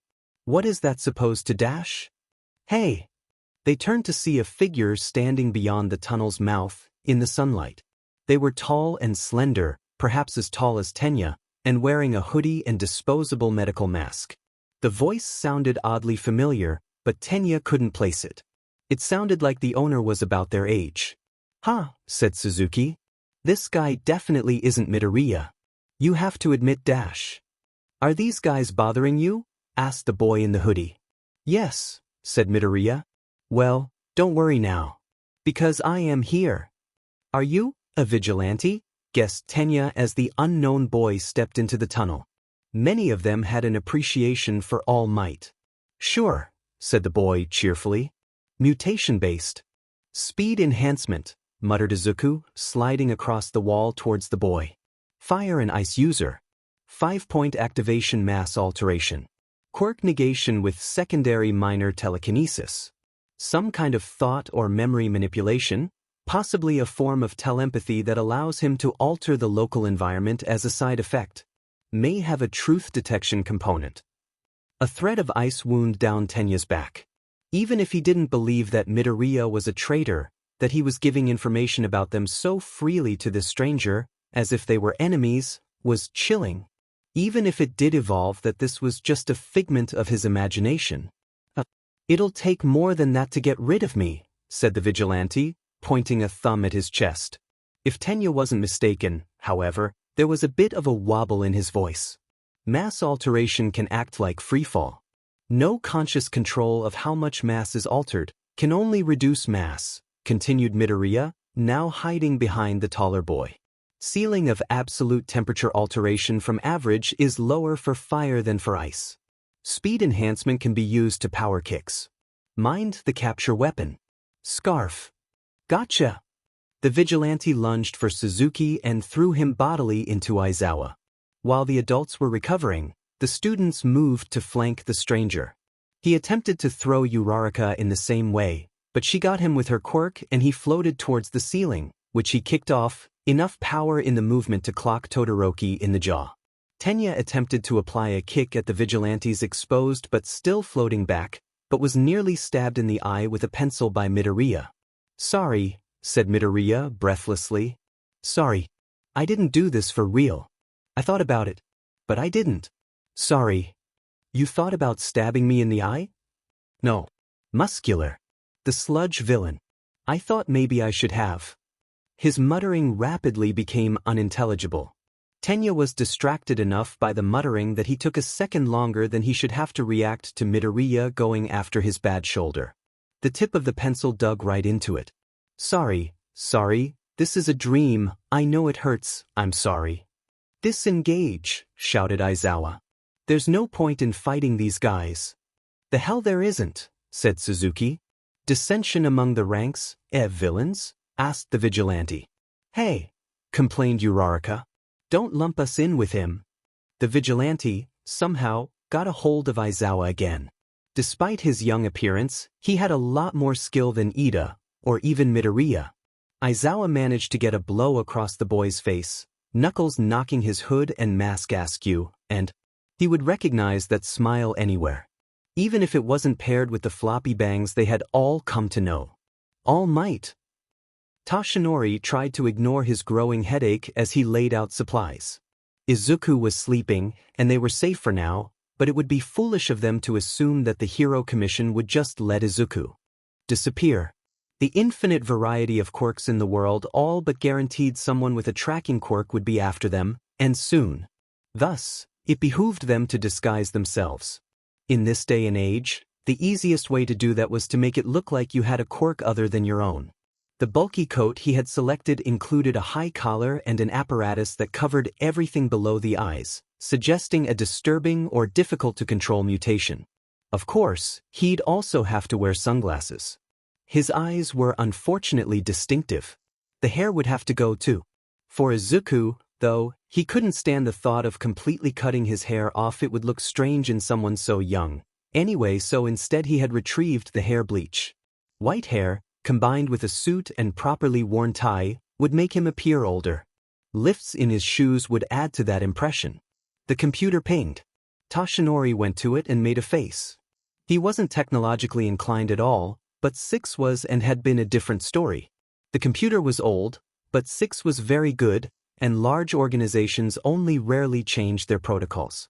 The commission had their tracker, a young rescue hero named Trace. She was on her way to UA. The details of her quirk. They could potentially even keep her away from the safe house if they took the opportunity to cross their paths. But they would have to start preparing to leave now. Izuku woke with a gasp and an anguished cry. The pain in it was echoed by a spike in Toshinori's headache. Toshinori rushed to the room. "What's wrong, my boy?" "They're not in my head anymore," said Izuku, nodding his fingers in his hair. "That's a good thing, isn't it?" asked Toshinori, even as he knew it wasn't. Izuku shook his head. "They're not in my head anymore. They're in yours."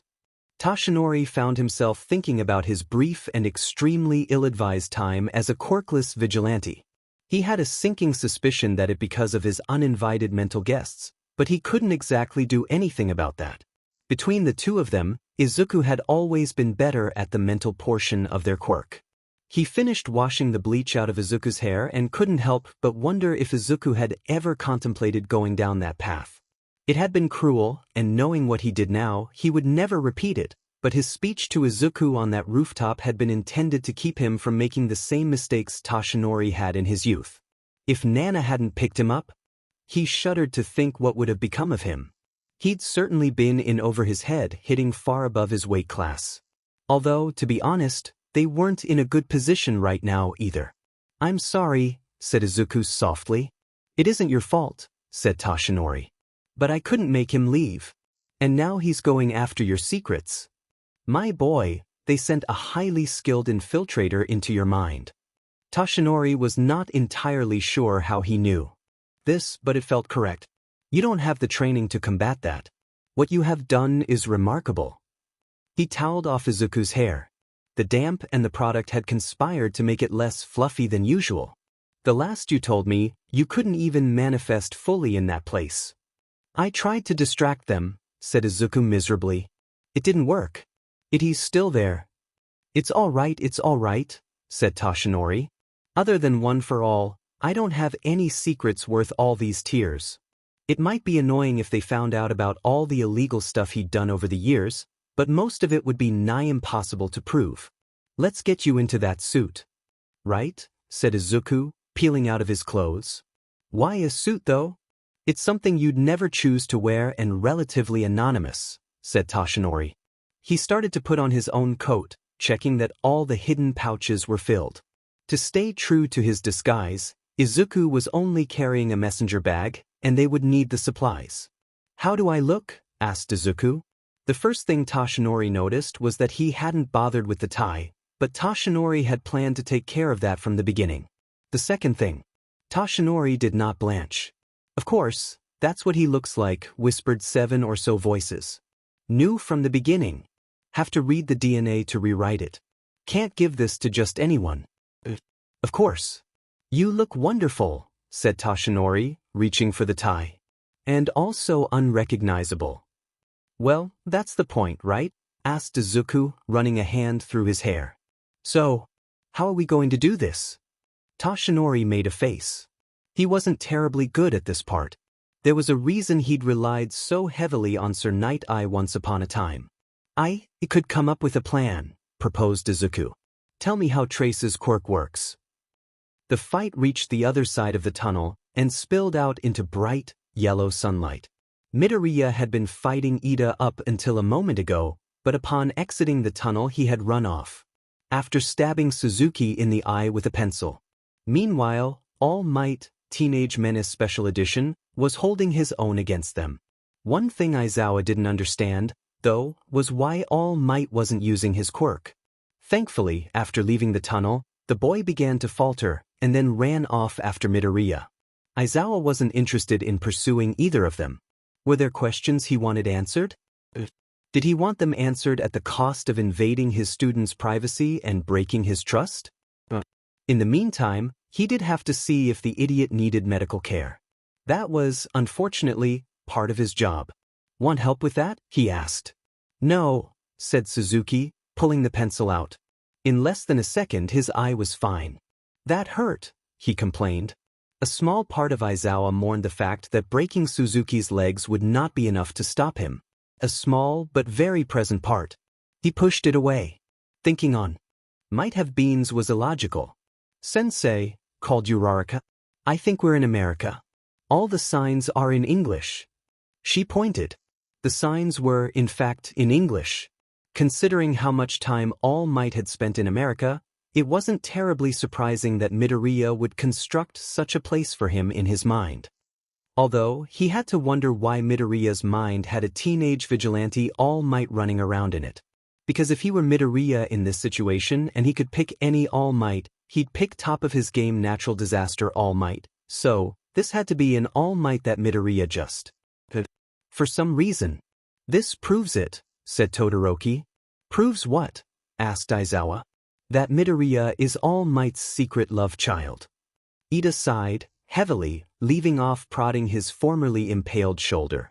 Think about it, said Todoroki, as emotive as Aizawa had ever seen him. Who else would All Might tell about his dark past? Regrettably, he had a point. Add that to the quirk, and the smile, and how they meet up for lunch at least once a week. That is literally the dumbest thing I have ever heard, said Suzuki. All Might is a natural-born hero. A pillar of society. Yes, said Todoroki, squinting at Suzuki as if daring him to say something that made sense. He isn't going to have a secret love child. Regrettably, he also had a point. Much less one like Midoriya Izuku. Okay, the point was gone. In any case, black tentacles are not at all like All Might's general enhancer.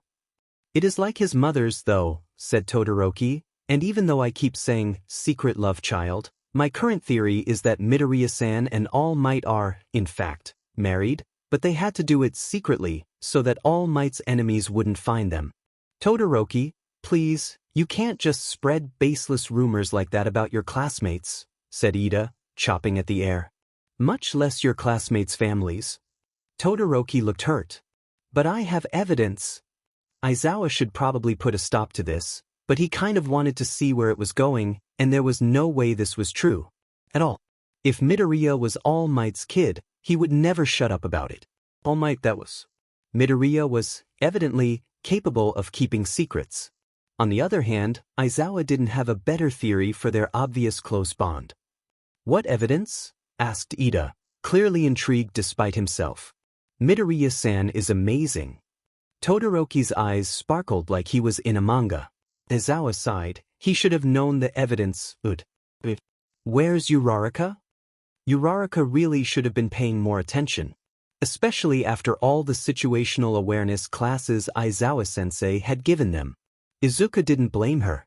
This was a distracting situation, and he rather suspected being asleep and dreaming was affecting their judgment.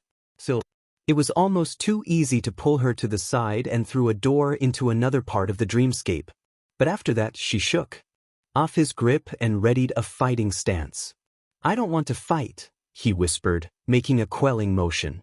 Uraraka looked like she wanted to believe him but frowned.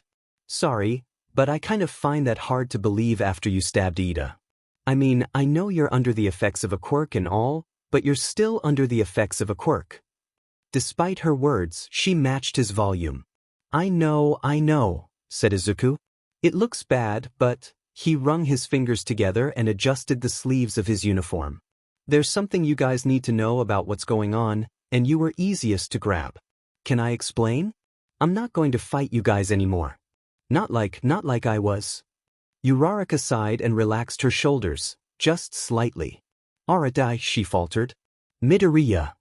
You can still call me Deku, said Izuku. I mean, it is my hero name. Yes, but they used it to hurt you, didn't they? Izuku shrugged. This wasn't the conversation he wanted to be having. If you want, you can call me Izuku. It would feel weird for you to go to calling me Midoriya. Uraraka blinked. Are you sure? Yes. Then you have to call me Ochako. Izuku blushed. Okay, he said in a tiny voice. He coughed. So, imagine you're in a room. He gestured at the facsimile of the American diner. You're standing in the middle. Yura Ochako nodded. Sure, she said. Right. So, you can't see all the walls at once, no matter how you turn. Unless, like, you have some kind of vision-related quirk, or a quirk like Shoji's, I guess. Izuku shook his head, putting aside that train of thought for the moment. Does that make sense so far? Yes, said Ochako, but I don't see what it has to do with this. She spread her hands in front of her. It's what was going on back there. He gestured vaguely towards where they'd come from. From the beach until the tunnel. You were in my head. Kind of inside my personality, I guess? So, you couldn't see the whole thing at once. Just the walls from the inside. Each one of me? Each one of me was like a different wall. You couldn't see the whole shape. They were incomplete. Okay, said Ochako. But that should still be what's happening then, right? We're still in your head. Yeah, that's why I needed to talk to you. You aren't. This me, the me you're talking to right now, I'm complete, because you're seeing me from outside now. Well, mostly complete. Like, you can't see the other side of the room from the outside. Oh no, All Might is right, I'm terrible at metaphors. He buried his face in his hands. It's fine, said Ochako. But, you're saying we're in someone else's head. Sort of. Just, not my dreamscape. Mindscape? It sits complicated. He lifted his head. Is this All Might's mind? It was going to be pretty obvious once everyone woke up, so Izuku nodded. Why? Asked Ochako. How?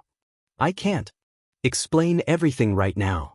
It's too much, and I don't know if the commission has someone listening with a telepathy quirk from the outside. I know they're not using it on me, because I'm awake, but… What? You're awake? Sort of. It's a side effect of what's going on here. I woke up when Suzuki-san shot me. And I'm sort of on the run. It's really not something I can give details about, though, because, listening. Ochako took a deep breath. So, what did you want to tell me? Well, all of that, but also, we need to coordinate. It would be best if we could get Suzuki-san to stay in one place, but I don't think that's going to happen. We were trying to do that before. I kind of thought so, said Izuku. The problem is, if you're moving around, you're going to run into All Might like you ran into me back in my dreamscape. If Suzuki-san's quirk works the way I think it does, and he keeps using it on me, that's not a problem at this point. But if he starts using it on All Might, that's different. You know what his quirk is? Asked Ochako, raising her eyebrows. I think he can make people think of particular topics, said Izuku. Like secrets and stuff. Which is why him realizing he's in All Might's mind would be bad. Ochako nodded and perched on the edge of one of the tables. All Might was number one for so long, she said. I'd be surprised if he didn't know a whole bunch of different classified things. Should we try to go back? I'd say yes, but I need my brain power for escaping, not rendering traumatic moments from my childhood, and I know a lot of different classified things. Some of which are significantly more recent. Plus, I'm not sure All Might will let you go back. Oh, said Ochako, tilting her head. Don't take this the wrong way, but there isn't any truth behind Todoroki's secret love child theory, is there? Absolutely not, said Izuku. I'm guessing you have a plan? More like a distraction, said Izuku. I don't know how well this will work, but… said Izuku as he shouldered his bag, both fascinated and horrified. With your head shaved and the face mask bit, you kind of look like, Ah, said Tashinori, uncertain how to react to realizing that he had dressed both himself and his successor as their worst enemy. I suppose, he said. The coat is very different, though. Yes. It is. Speaking of which, said Tashinori, forcibly changing the topic, remember to take the tie off if you get into a fight. It's too easy to grab onto. Izuku nodded, partially distracted by all the conversations happening in his head. Then he blinked. Vigilantism. Tashinori shrugged sheepishly. Did you ever consider it? All Izuku had ever wanted to do was help people. Save people. Heroics had been the best option. For a while, the only option. In theory, a person could get into heroics on merit and skill. Everything else. Anything. Like a doctor or a police officer or a lawyer. It would have been impossible for a quirkless person. Even finding housing could be difficult for the quirkless, because most landlords made people disclose their quirks to prevent accidents from bad quirk interactions. Tashinori wrapped an arm around Izuku's shoulder. For a moment, Izuku had forgotten he'd been listening in. For a moment, he'd forgotten how bitter he could be about that particular. Not then, he said. He'd known that he'd never survive without training. He couldn't get accepted at a hero school like UA. But now, we'll make quite the duo, won't we, my boy? They needed to leave before Trace got too close. They both had their directions, but it didn't really matter if they remembered them clearly or not. Not when they could hear and feel each other, and they had so much help.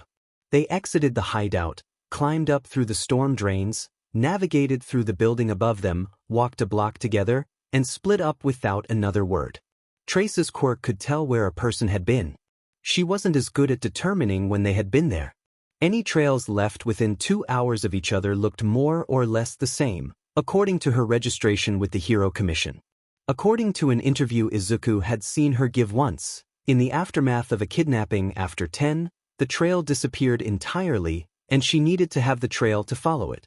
If Izuku and Tashinori looped over their trails often enough, she wouldn't be able to tell which trail was which.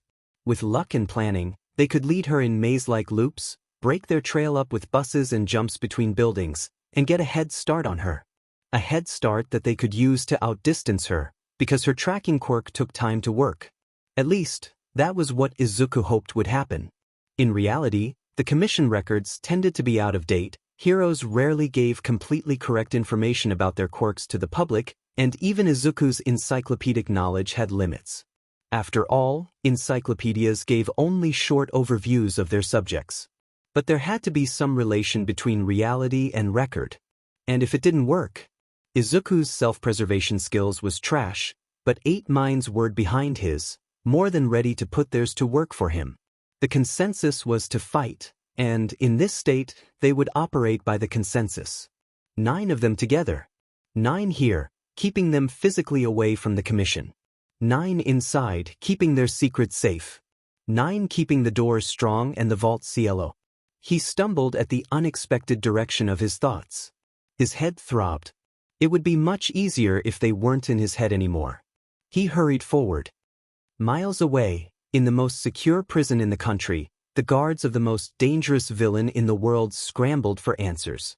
They had sedated the man known as All for One to what was, frankly, a dangerous degree.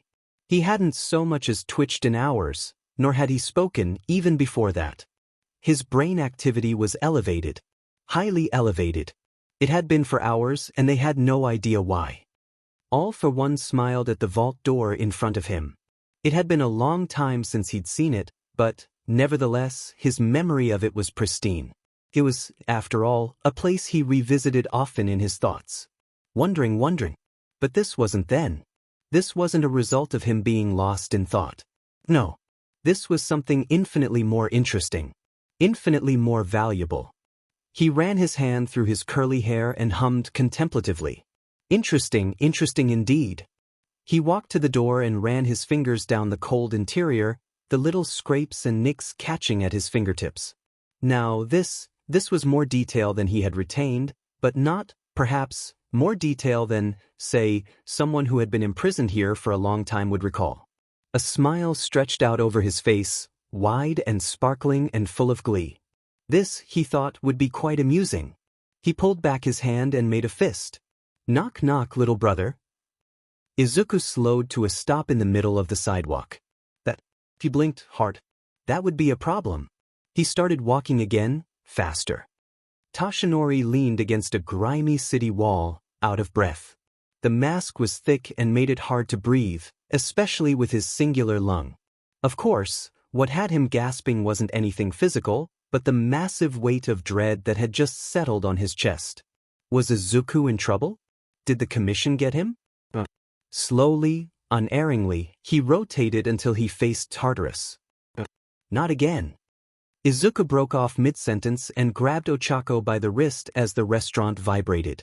What was that? Asked Ochako. A problem, said Izuku, staring off into the distance, as if he was seeing something completely different. Could be, Ochako realized.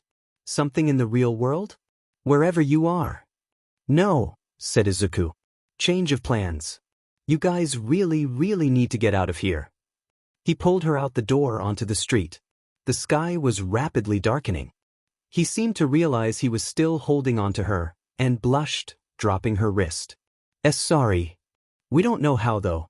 I thought that was why we were doing the distraction. We don't know how, but Izuku bit his lower lip. Yeah, no, one might be able to do something. But if they're closer, can't just wait. Can we still wait? What do you think? That would work? Maybe. We can work with maybe. 7, that's too far. Hey, yeah. Izuku-kun. Sorry. I think you might have to go forward after all. The others have been here longer than I have. They know more. He started running down the street. Come on. Others? What others? Asked Ochako, hurrying to catch up. The others were connected to me and All Might. He wasn't looking at her as he ran. If you ask them, they'll know more than me. They've been doing this longer, and this is tangled in one's quirk. One of them might have seen a quirk like this before, been in this position before. But it's just really dangerous for you to be here right now. Why? Izuku stopped and bounced in place. Weakened mental immune system, basically. Something else is trying to get in. Can't do both at the same time. A building behind him exploded into rubble. He winced. What's going on? Asked Ochako. Flashback, said Izuku. Tasha Nori. He shook his head and pointed down across street. If you go this way, you'll be able to meet back up with everyone. What about the plan? Izuku shook his head.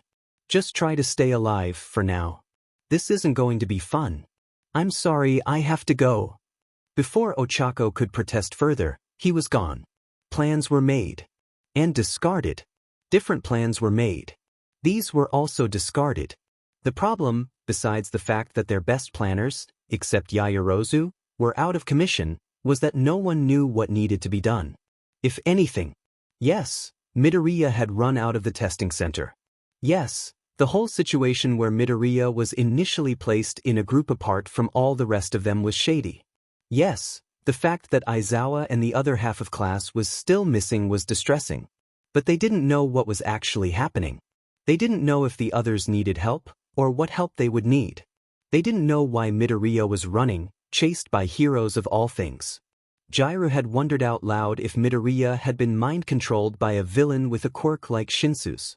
In response, Kaminari had a brief breakdown agonizing about whether he had inadvertently helped a villain kidnap his friend. What a mad banquet of darkness. Luckily they were training for, well, not situations like these, to be honest, but situations. In general. Dark, mysterious situations, where one wrong step could send a person plummeting into an abyss of misery. Anyway, when in such a vexing, a perilous situation, the thing to do, as Momo had pointed out, was gather information. Was Jiraiya plugged into the wall? Did Shuji manifest enough ears and eyes to make even Fumikage slightly disturbed? Did Yaoyorozu make tiny listening devices that fit on the mice and insects that Kuda had called? Did Kaminari spontaneously manifest hacking skills that no one knew about and then deny that they were hacking skills? Had Dark Shadow pressed herself flat to sneak under doors and temporary room partitions? Also, he tugged on Dark Shadow with his mind, directing her to return. Find anything new? He asked. Tsuyu, his current partner in Not Crying Quite Yet and Lookout, leaned closer as well, interested. The lady whose quirk they were using passed out, reported Dark Shadow. Everyone she used it on is still asleep. Nothing about Midori? Asked Tsuyu. Shadow's facial expressions were often limited, but this time, her scowl was clear. Stupid stuff. Like. Dark Shadow huffed, and Fumikage felt her annoyance. Like he's a villain or a spy. Stupid. Tsuyu closed her eyes and swallowed with obvious distaste. Do you think that's why he ran? It seems unlike him. Huh, said Dark Shadow. Midori didn't run. What are you talking about, Dark Shadow? Asked Fumikage. Speak clearly. Dark Shadow elbowed him. Midori's friends ran. You mean Ochako, Todoroki, and Ida? Asked Tsuyu. No, they're still asleep. His friends. Like you and me are friends, Fumi. You mean his quirk? Oh, said Dark Shadow, bobbing. They're like us. Isn't it obvious? Not really, said Tsuyu. Fumikage leaned and against the wall and slid down to put his head in his hands. What a mad banquet of darkness indeed. It is as if we journey at night, through a verdant and shadowy valley. Come on, we have to tell the others, said Tsu, nudging him. What happened? Asked Hitoshi, softly, not quite believing what he'd heard. He rubbed his fingers over the folds of his artificial vocal cords, stored in the top pocket of his backpack. Legally speaking, he wasn't supposed to have it, or any hero support gear. Outside the school he wasn't licensed, even provisionally. But Hizashi had insisted, and Kiyama-sensei didn't object, so. According to the Hero Commission, said Hizashi, voice tighter than his hands around the wheel, Shoyuta and some of the 1A students were targeted by a villain at the testing center. What villain? Shigaraki? That was the one that had been targeting 1A again and again and again. The one that had hurt him so badly at the USJ. No, said Hizashi. They said it was Midoriya. Hitoshi blinked, his brain first trying to find a villain that matched the name before shoving his fellow student's face into his mind's eye. You mean he's the one that wound up fighting the villain? How many bones did he break this time? Or did he get a new quirk? No, said Kiyama-sensei. They're really saying that Midoriya is a villain. That's the dumbest thing I've ever heard, stated Hitoshi. They think the second coming of All Might Sunshine Child is a villain? If he got locked in Tartarus, half the population would, I don't know, start confessing their sins and become model citizens before the day was out. If his quirk wasn't bone-breaking nonsense, I'd say it was the power of friendship. He stopped, considered that last sentence. Wait, this is about his quirk, isn't it? We don't know, said Hizashi. They're saying he kidnapped All Might. Hitoshi wondered if this was what people felt like when he used his quirk on them, because his brain had just blue-screened and was struggling to restart. They're what? Screeched Hizashi. It was a good thing he was the one driving the car. Hitoshi winced and covered his ears. Didn't All Might steal Vlad-sensei's car? Asked. Hitoshi, feeling dazed. How do you get from that to Midoriya kidnapping him from across town? I don't know, said Kiyama, but it's all over HeroNet and the commission is starting to release it to news networks. That has to be the stupidest thing I ever heard. I'd put more money on Yagi kidnapping Midoriya, said Hizashi, loudly and angrily. What the rat god said before we left makes much more sense now, said Kiyama, mournfully. Hitoshi blanched at her reference to the principal. But then curiosity got the better of him. What did he say? That to keep custody of all our staff and students, we were going to have to be creative. Hizashi had expected many things upon arriving at the testing center. Being refused access to the unconscious teacher and students was one of them. Obstructive bureaucracy was one of them. People telling him something was illegal or forbidden by protocol when he knew it wasn't was one of them. Chaos was one of them. Confusion was one of them. Lack of organization was one of them. In these things he was not disappointed. What he didn't expect, however, was for the remaining half of Shuta's class to not only be 100% down with kinda sorta kidnapping, but to have already laid a lot of the groundwork for it already. Maybe he should have. But he didn't. How was it that Shoyuta, Mr. Expulsion, Mr. You have no potential, had kept all the students from a class that had no scruples against committing things that most people would consider crimes? A class that, having been given time to bond, would probably collectively turn to villainy rather than betray one of their number? He paused and considered his long relationship with Shoyuta. Mentally squinted. Never mind. He could see it now. But it wasn't as if Hizashi wasn't like that too. He'd never really considered expelling any of them. Except Mineta. Grape juice was on thin ice. We most likely would have acted already, Yaoyorozu said as the rest of the class distracted the commission officials who were supposedly supervising the pickup of the children, but we didn't know what we'd do after. No escape plan. Reasonable. The bus driver, Green Light, the transit hero, had gone back to the school after dropping them off and had to turn around once he heard the news. But now, Recovery Girl was coming around with a fleet of ambulances from the Hero Hospital UA contracted with. A hospital that was, incidentally, not the same as the one the Hero Commission wanted to bring all the people still affected by Sato's quirk. Ambulances had room for riders. It was unorthodox, but it would work. Well, you have one now, said Hizashi quietly. No one expected him to be quiet. It made him almost invisible when he was. I know you already have a plan, interjected Hitoshi. But is there anything I can do? Momo blinked. Actually, we could get them out anyway, but it would help a lot if we had the keys. The search for Uraraka hadn't been going well before the city started to fall apart around them. In fact, it had been going incredibly poorly because various versions of All Might kept popping up to try and punch Suzuki's face off. Literally. At least 2 of the All Mights had declared that as their intention prior to attacking. Tenya wasn't sure if he should be concerned about his friend's mental state or baffled about his incredibly violent mental view of All Might. Perhaps the eyeless villain in Kamino had left a strong impression on him? But All Might couldn't have been responsible for the villain's injuries. It was All Might. He hardly ever injured villains he took down. On the other hand, the villain at Kamino had been terrifyingly strong. If there were to be an exception to the rule, he was certainly it. But the real reason, in Tenya's opinion, the search had been going poorly was Suzuki. The man would not stop talking. His theories were even worse than Todoroki's. That All Might is fake, he was saying. He isn't even using his quirk, just like Midoriya. I think we all know that the All Might that exists in Midoriya's mind is not, in fact, the real All Might, said Aizawa. This destruction is just another ploy, another distraction. We get it, said Aizawa. But it isn't centered around us, so, logically, it must be centered around Uraraka. Suzuki scoffed. We should be looking for what Midoriya is trying to hide. The only reason we aren't beating you up right now, said Aizawa, is that we are looking for Uraraka. So, shut up. What about me? Tenya whipped around to see Uraraka stooped over behind them, breathing heavily, hands on her knees. Sorry, she said, I ran all the way here. Aizawa hurried over to her. Tenya noted that he never quite turned his back to Suzuki. What happened? He asked. Where were you? Izuku wanted to talk to me, she said.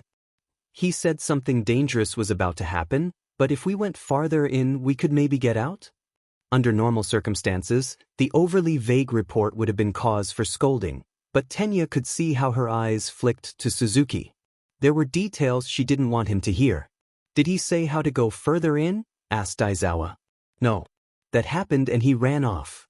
She gestured towards another building that was slowly collapsing. Wait a moment, said Suzuki. If you're here, what's there? Said Uraraka. He told you, didn't he? What did he say? Excuse me, said Tenya. You are being very rude right now. Uraraka has just come back from a harrowing experience. Tenya was not very good at lying, but this wasn't really a lie, Percy. The distinction didn't seem to matter to Suzuki, who gave him a brief, incredulous look before turning back to the gathering storm. He doesn't want us to see this. Don't you dare, said Aizawa, eyes narrowing. Suzuki didn't listen. Tenya caught up to him without any trouble and punched him in the back of the head.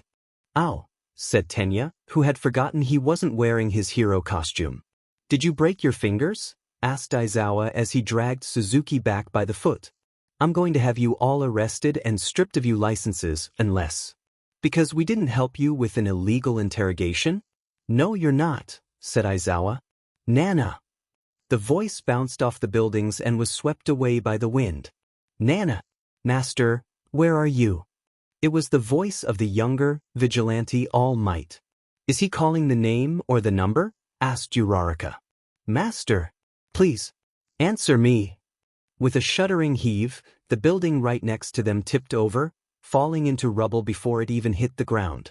The storm wind, heavy with rain and lightning, whipped down the street with all the force of a hurricane. Tenya had to brace himself and cover his eyes. When he could see again, it was to discover Suzuki had run off again. Towards the fallen building.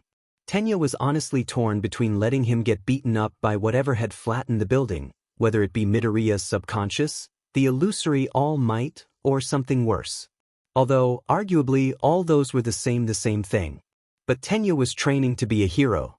Heroes couldn't pick and choose who to save. He and everyone else took off after Suzuki. They all stopped, though, when a boy in a torn UA uniform clambered over the rubble. The boy cupped his hands around his mouth.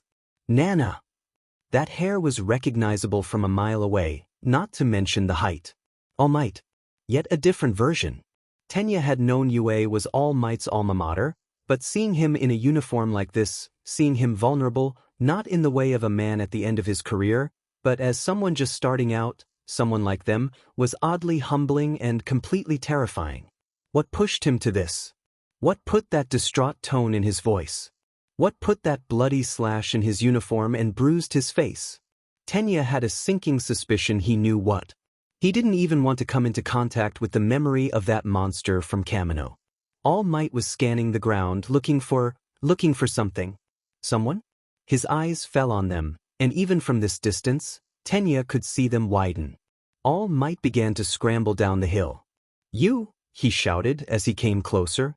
"You underclassmen. Have you seen Dash?" He gasped for air. Even Suzuki, from what he could see, looked taken aback. "Have you seen a woman about?" He hesitated and adjusted his hand downward to about the height of his chin, which was still taller than Tenya. All Might was tall in high school. Or, at least, Midoriya thought All Might was tall in high school. This was confusing. A woman about this tall. She has black hair, and she wears it, half up. All Might fanned his hand behind his head to illustrate. "She's a hero. Wears yellow gloves." He paused for a moment, eyes flicking from one to the next. "You haven't seen her?" He whipped back around. "Nana! What even is this supposed to be?" demanded Suzuki. "Truly," said Todoroki, "their bond is inspiring. For All Might to tell Midoriya even of this tragedy." "Todoroki, that's entirely inappropriate," exclaimed Tenya, turning to face his classmate. The wind picked up again. The buildings began to twinkle. "Earlier, you said something about being a vigilante. What was up with that anyway?" Midoriya's voice sounded like it was right next to him, and yet the sound was entirely sourceless. The colors shifted.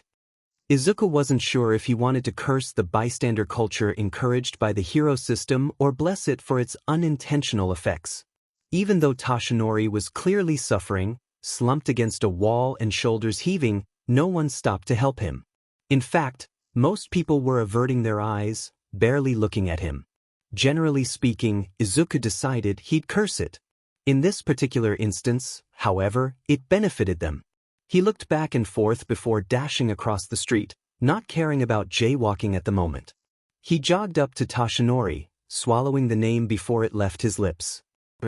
They were undercover, and the commission definitely knew Toshinori's real name. "Dad," he said instead, and mentally felt himself collide with a wall. Couldn't he have picked something else? Come up with some fake name? Or just not used a name to begin with? With effort, he picked himself up and his dream self kept running. "I got your text," he said instead, for the benefit of anyone listening. He inserted himself under one of Toshinori's arms. "Let's go home."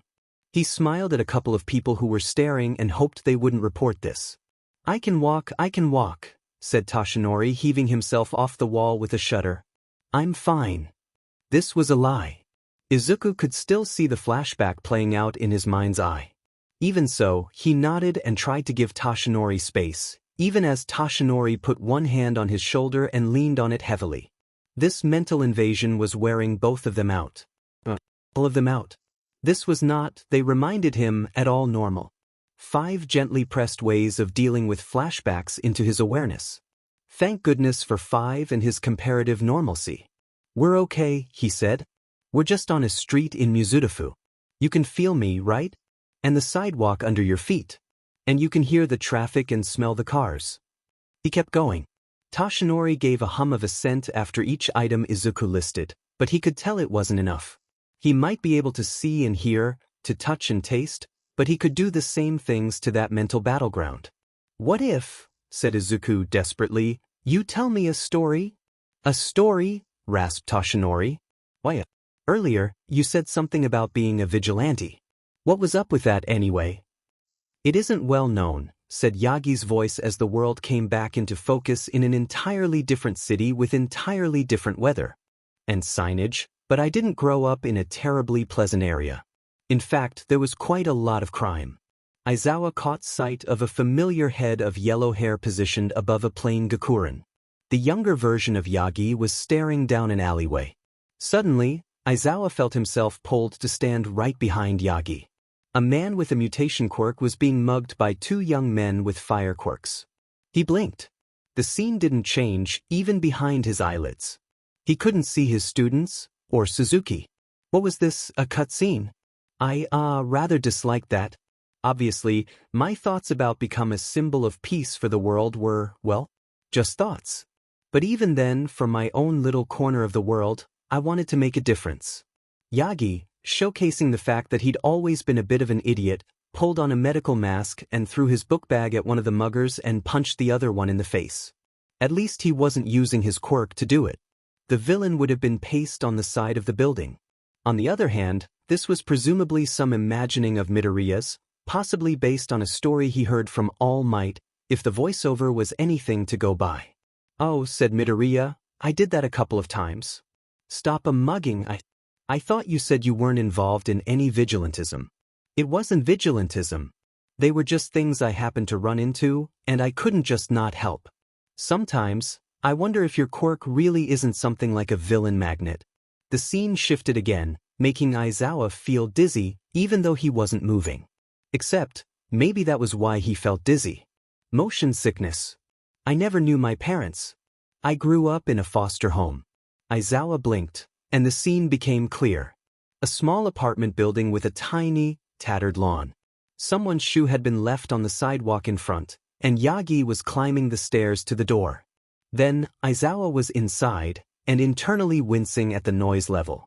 Screaming preteens were so far out of his comfort level you couldn't see it with a telescope. The exception, of course, was Eri. As he watched, Yagi was shoved several times, tripped, and had a water manipulation quirk used to drop something that Aizawa suspected was toilet water on his head. Overall, the attitude towards people like us wasn't quite what it was now, but to be parentless on top of that? Many of the other children at the home thought there had to be something wrong with me. There was a sigh. Judging from what I've seen of your memories, I suspect you had the worst time of it. Aizawa found himself in a small bedroom. Pinned to one of the walls was a corkboard, which looked distressingly like Todoroki's. Yagi crossed his arms as he contemplated it. Once I had built up my confidence, one of the things I was trying to do was find out about a human trafficking ring. Oh yeah, those Esika. Why do I feel like you have personal experience in the subject? It wasn't my fault. So, fond laughter filled the room before it was whisked away and replaced with a warehouse that just screamed villain hideout. There was a fight. I tried my best, tried to be sneaky. I knew I wouldn't win in a straight-out fight. Yagi was surrounded and clearly losing. Then the doors burst open. A figure floated, framed by the threshold, backlit by the streetlights. First contact, whispered a voice like the wind. Nana, said Midoriya. Nana, agreed All Might's voice. She saved me. Didn't want to get caught. I ran. Went back to the muggings. And then? Another change in scenery. A sidewalk by a stream. Yagi stood in his Gakuren a few meters away from a woman in a hero costume. The yellow gloves stood out. And then, a week later, she found me. The woman's head snapped in Aizawa's direction, and he had just enough time to realize she could see him before the scene glitched out and he was falling through an empty sky. It was times like this that really drove home the fact that Eri had been raised by Yakuza. Normally, it was easy to forget. Eri was an angel, almost too well behaved at times, and Mirio loved spending time with her. Being asked to look after her while her foster parents were away was a privilege, not a chore. Right now, though? Now, Eri was in the middle of total meltdown and screaming threats at the news anchor who had just reported something totally unbelievable and, if he was being honest, incredibly aggravating even for him. Mirio hoped Eri didn't know the meanings of half the words she was shouting, but, Chisaki Kai being the utter horror that he was, she'd probably seen at least some of them done to people in front of her. Once again, Mirio was filled with the totally reasonable, if unheroic, desire to punch Chisaki until his legs came off like his arms did. As this was not, in the moment, a helpful impulse, he pushed it aside. "I'm gonna kill you," screamed Eri, throwing another marker at the TV screen, tears streaming down her face and horns sparking dangerously. On one hand, it was great that Eri felt safe enough here at UA and around Mirio to have this outburst. On the other, Mirio really did not want to get de-aged out of existence. It would be really great to have his quirk right now. If only he and Hato hadn't been at their internships today, maybe they could have solved this together. He was currently alternating between trying to verbally calm Eri down and serially dialing every teacher involved in Eri's care. Aizawa-sensei's phone just rang and rang. Yamada-sensei's went straight to a completely unhelpful voicemail. Kiyama-sensei's went to an even less helpful voicemail that also had the side effect of making Mirio feel incredibly embarrassed. All Might-sensei was supposedly kidnapped. Recovery Girl had her medical emergency message on. This left a single, terrifying recourse. Nizu. With shaking hands, he pressed the call button and prepared to pray to the rat god. "Hi, Principal Nizu," he said, loudly and brightly as soon as he heard the phone pick up. "Hello, Togata-kun. I take it that Eri-chan has seen the news? I'm going to tear out your eyes and sew them to your..." "Yeah," said Mirio, "and she's not taking it well. I'm really sorry, but I need help." "There's nothing to be sorry for," chirped Nizu. "Knowing when to call for backup is something we try to instill in all our students. I'll be over right away." There was a beep as the line went dead. Mirio put his phone back in his pocket and winced as Eri took a deep breath and let out another round of invective. "Eri," he said, deciding to make one more attempt to calm her down before Nizu came, "don't you think that's a bit much? She's probably only saying what she's been told." Eri whirled, incensed. "But that's a lie. Deku isn't a villain." "I know, but it's the news," she said, stomping her foot. "They're not supposed to say things that aren't true. That's what Yagi-san says." "She might not know it isn't true," said Mirio, smiling consolingly. He knew this particular smile was consoling because he'd practiced extensively. Sometimes people believe lies. Even good people. This was something Eri knew well, so Mirio hoped this reasoning got through to her. It did not. "But," said Eri incredulously, "it's Deku." Mirio agreed with that sentiment, he really did. But the sheer level of fury currently concentrated into Eri's tiny body was too much for him to handle. Still, she seemed to be thinking instead of yelling or crying, so that was good. "I'm going to bite them," she said, dreadfully calm. "Who?" asked Mirio, dreading the answer and knowing the storm had only stopped momentarily. "The people who come to interrogate me," said Eri, as if it were a given that she'd be interrogated. He was impressed she knew the word, right up until how she must have known it hit him. "Why are you going to bite them?" "Deku said that if a stranger tried to make me go with them or do something I didn't want, I should bite them and scream. And also," she proceeded to describe a series of actions that would probably have the average assailant lying on the ground in a fetal position, defeated. "And you, and Amajiki-san, and Hato-san said I should..." Mirio vaguely recalled being consulted for and contributing certain portions of this, but combined with Midoriya's contributions and Eri's anger, it became significantly more sinister. "And Zua agreed and he told me I should..." That was worse. Much worse.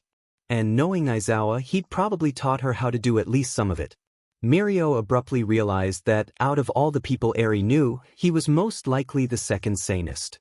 He, as a person who saw no issue with appearing NDE on national television multiple times, was not used to having such a position. If the commission were wise, they wouldn't send any of their people anywhere near Eri. They die. The door burst open. Am I a dog, a mouse, or a bear? One thing's for sure, I'm the principal. Mirio now understood why Tamaki spent so much time hiding in corners. His students screamed alongside him as he fell. He twisted, surprised and uncontrolled, in the air, flashes of skyscraper windows passing in and out of his vision. Above him, the woman, Nana, stood on the air, looking down. Uraraka had reflexively stopped herself fairly quickly with her quirk, but she was now too far away to reach himself, Ida, or Todoroki. Todoroki was trying to copy one of his father's moves and fly with the flames produced by his left side, but obviously trying to do something like that with no practice wasn't going to work well. Suzuki was there, too, but Aizawa's first responsibility was to his kids, not the idiot that got them into this mess. He swung his capture weapon upwards, trying to reach Uraraka, but the tumbling threw his aim off. Green lightning flashed in the corner of his eye, and he found himself wrapped in black tentacles and moving sideways at great speed. They crashed through one of the windows into an oddly blurry and muted office space. Midoriya released Aizawa and set down his classmates carefully. "Can you get Ochako down? Black Whip is still difficult." Aizawa looked Midoriya over quickly. He was wearing his hero costume. It had the same tears in it as it did after the aerial battle with Chisaki Kai. There was a pattern here. He nodded and walked to the window. Now that they were no longer falling, his aim was true, and Uraraka, who had been inching closer by deactivating then reactivating her quirk, caught the end of the capture weapon easily. He reeled her in. "Izuku," she said, bouncing over to him and hugging him. "You're okay?" "Huh," said Midoriya. "Yep." "You let Suzuki fall," said Aizawa, who had been contemplating much the same thing.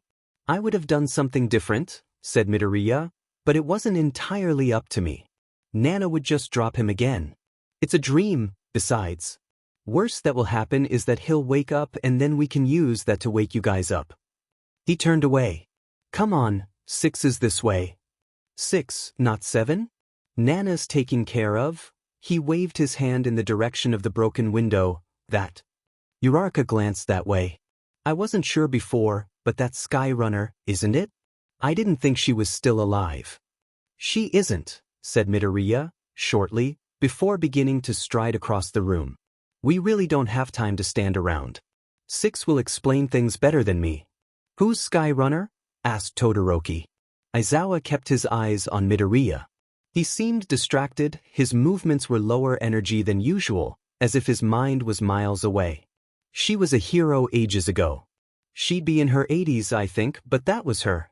I found her when I was doing research on quirks similar to mine." "They aren't really the same," said Midoriya.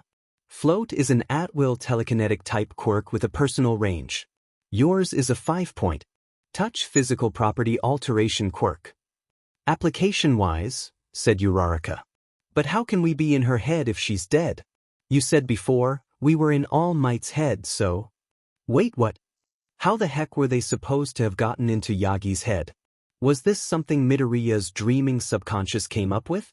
Or was there a massive problem about to smack him in the face as soon as he woke up? More massive than the Hero Commission feeling justified in running a quirk-assisted interrogation on a minor.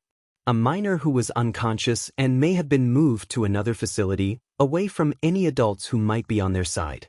Midoriya had stopped to lean against a doorway, pinching the bridge of his nose.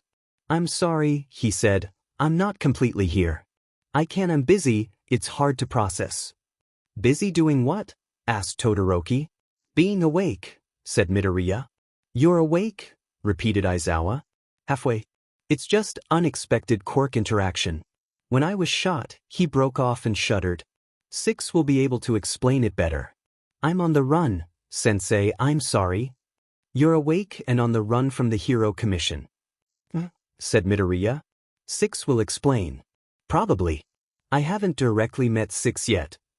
There were so many concerning things about that statement that Aizawa didn't know where to start. Midoriya pushed off the doorway and kept walking.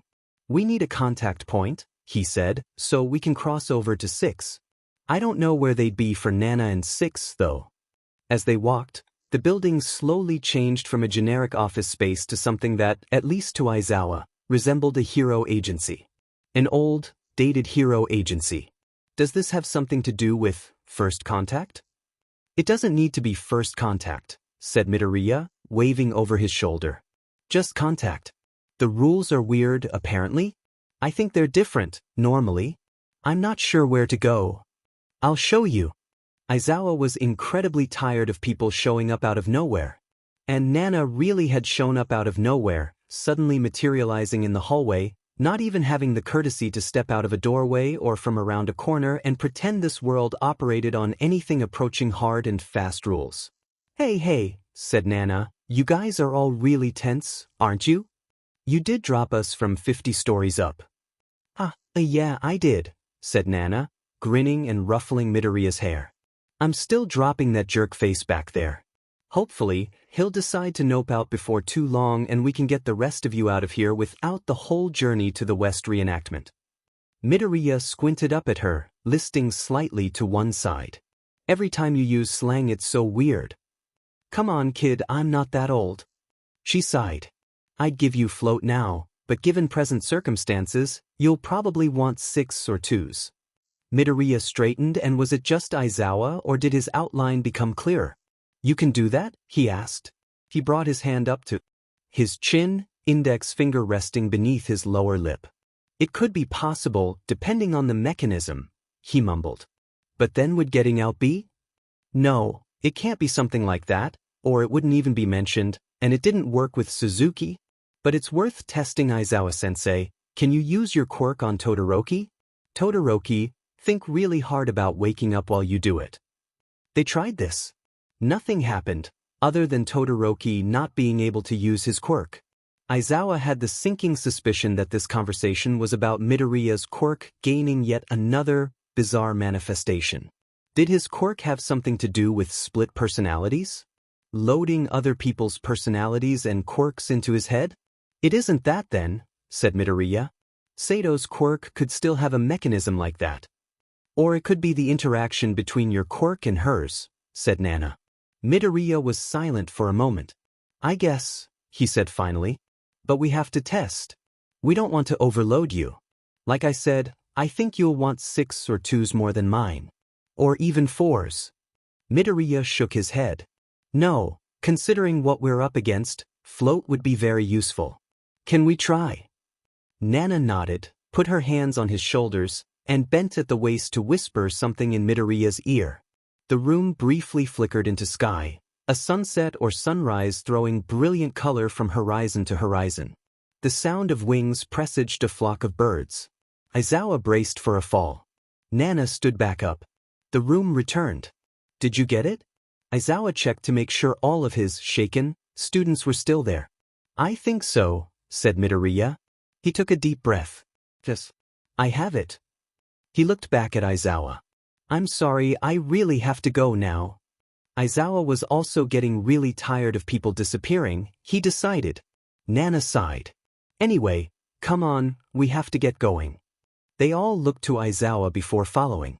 Aizawa sighed. They didn't have any other leads on what to do, and if they didn't, they might get dragged along anyway. Might as well, he said. This had better be a great explanation. And I'd like it before we get to this 6. Yes, said Todoroki. Does Midoriya have multiple personality disorder? It's dissociative identity disorder, and no, said Nana. Not as such. For now, we're part of 9 Izuku's quirk. Funnily enough, I had put that together. Why you? I used to ask myself that, 6 is the one who can answer. In the meantime, consider this a quirk history field trip. Here we are. They stepped into a conference room, a projector springing to life along with the faint murmur of phantom voices. I was just a sidekick back then, she said. Not his though. It's funny. Toshinori was mine, before his debut. He didn't even go by All Might back then. The room glitched. Aizawa managed to get the impression of a surreal, almost Lovecraftian, landscape, rubble, and the words, "You're next." Aizawa could have gone his entire life without knowing that All Might had cribbed his last words as a hero from his teacher. Nana laughed. To be fair, she said, patting his arm, he's not the only one. Come on, I want you 4 worlds away from Suzuki. Let's get this show on the road. The lighting in the room shifted, and it filled with ghosts much like in Izuku's school. Another, younger, version of Nana sat among them, looking up at the projector. The underground hero Fidelity is here today to discuss a possible smuggling ring based out of Mizudafu. As the young man walked in, the whispers arrived. But there seemed to be fewer whispers. First contact. Izuku managed to levitate a centimeter off the ground before settling himself again. Enough not to be noticed by anyone but Toshinori. Toshinori, who was close to tears. Izuku blinked back a few of his own. This was good. With float and the right planning, they could possibly break their trail even without the more complicated maze path he and Toshinori had planned out. Some of the words in Trace's file seemed to indicate her quirk only worked over solid objects, and she didn't work with the Coast Guard, even though her quirk would, otherwise, be quite useful there. The conclusion couldn't be trusted, of course, but if he could manage to stay floating and get Toshinori to float as well, it would be well worth it. He almost laughed at himself. Mastering a quirk in so little time, worth it. If anyone could do it, said Toshinori, it would be you, my boy. Izuku's heart filled with warmth as the others agreed. He could almost feel Nana ruffle his hair again. In theory, the plan to acquire the keys to the testing center's off-limits areas was very simple. In practice, it was also very simple, shockingly enough. Maybe it was because the human explosive and the deceptively destructive Sunshine Child weren't involved. No, that couldn't be it. Hitoshi walked up to a security guard, said excuse me, used his quirk, and asked for the keys. Then he handed them to Yaoyorozu so she could make copies. She gave the guard back the keys, and Hitoshi told the guard to forget him. That order didn't always work, but they weren't having the guard move, and the whole operation had taken under 5 minutes. There wasn't much to remember in the first place. What now? Asked Hitoshi. Now, said Yaoyorozu, making more copies of keys. We get lost. The benefit to having a blunt and straightforward demeanor was that people rarely thought Tsuyu was lying. The UA uniform helped too. Even among heroes, UA was known to take only the best of the best. The most trustworthy. Excuse me, Karo, Tsuyu said, sidling up to a young hero in civilian clothing. I was told to tell everyone to go into the back. They want us to spread out, for when the police arrive to question us. The doors are already unlocked. She pointed. But our teachers have come to pick us up and we're going with them, so can you help? Oh, of course. That's what heroes do, right? Bubble Girl shot her a pair of finger guns. Hey, you're one of Deku-kun's friends, right? This is so weird. Have you seen the news? Yes, Karo. Sorry, I know that's probably not something you want to talk about. I hope everything works out for him. So did Tsuyu. The plan to flood the relatively empty back hallways with people and unleash a dance of chaos the Hero Commission, false warriors of light, could not hope to contain, when, interestingly, in Fumicage's opinion, there were several different entrances to the back that people were directed to, and, predictably, some of them were turned back, even though they had unlocked the doors. There were commission people back there, albeit relatively few of them. The class slipped in among the others. He led the way, as the sneakiest person after Hagakure. Well, sort of. It was hard to figure out who was in the lead with all these people everywhere. Plus he got him. He was swept away on the tide of darkness, with no beacon to guide his way. Dark Shadow cackled in his ear. Just admit you're lost, Fumi, she said. I am not, he hissed back. Besides, there are fire escape maps over there. Oh, that was helpful. When Chio woke up this morning, she had not expected to face the fact that Toshinori had finally lost his mind, and the entirely baseless accusation that Midoriya of all people had kidnapped him. The reverse was much more likely, in her opinion. And yet, when Chio had been asked to organize and accompany the fleet of ambulances to pick up their unconscious students and staff members, something she had done many times, she had not expected to be point-blank refused by the Hero Commission.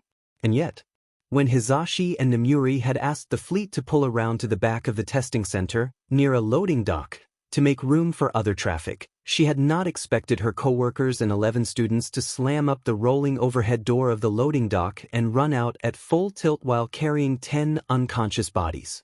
And yet, maybe after everything she should have. She grabbed the radio from the dash and started rolling down the window. Open the doors. The students knew what they were doing, at least with regards to casualty transport. They should. They'd passed the licensing test.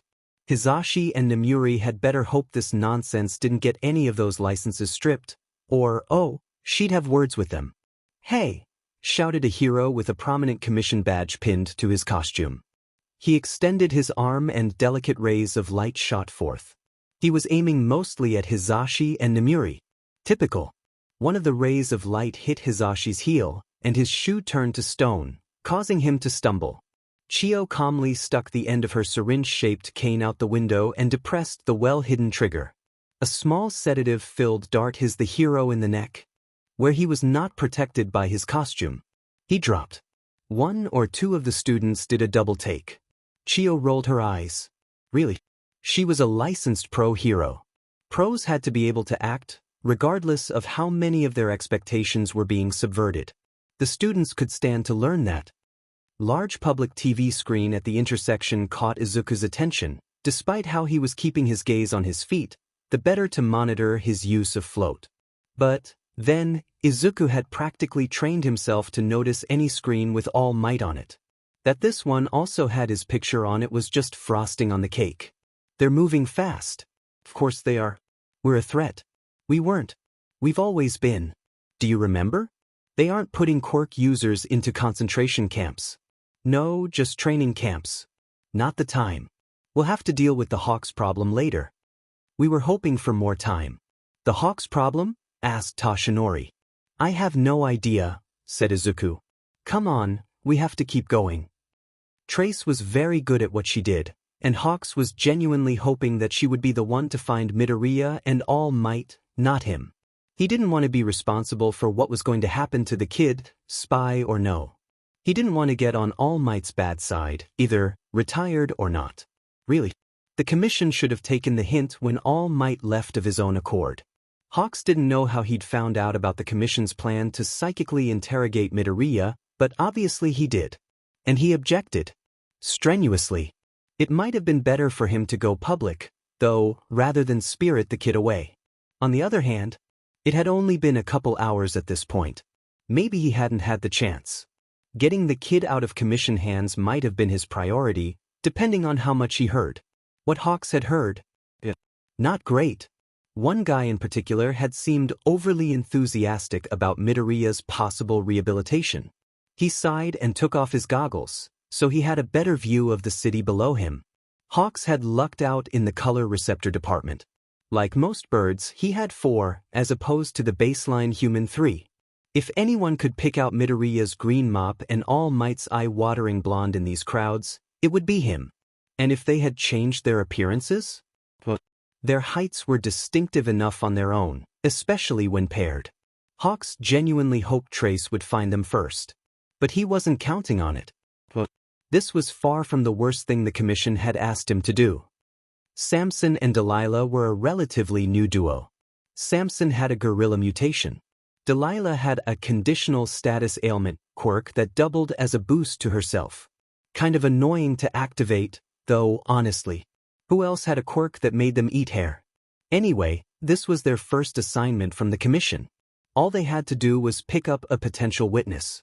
Or Kaluto, said Samson. Come on, have you seen her face?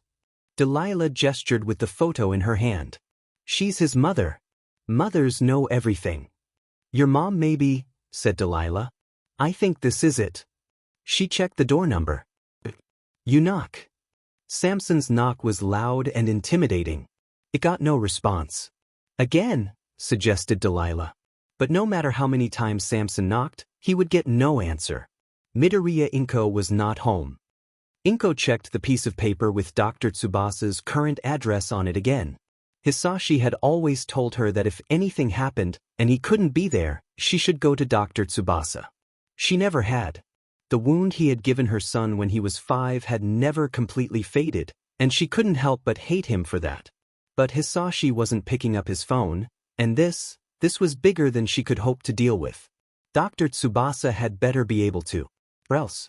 Inko did not know if the or else was for herself, Izuku, Hisashi, or Dr. Tsubasa himself, but it was most certainly there. Incidentally, Hisashi was going to get a lot of else from her regardless, for not picking up his phone. Once, when he was young and stupid, Tamura had thought of life as a single-player game. First person. A shooter, maybe. First-person RPG. Before he'd turned 20, though, he'd realized that to get anywhere, he'd need a party.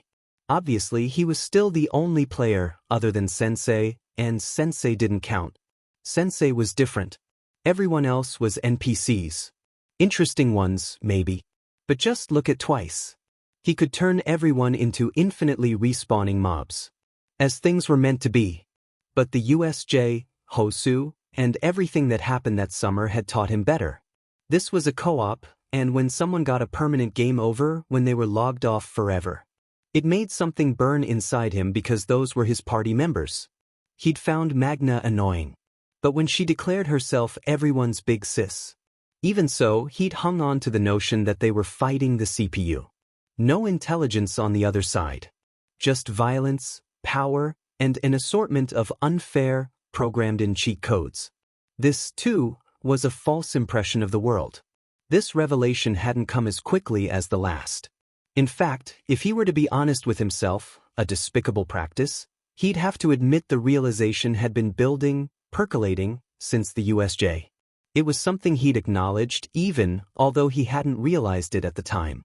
This game had a player and the noob had just finished the tutorial. He smiled wide enough to make his lips crack and sting in the dusty air of the current hideout.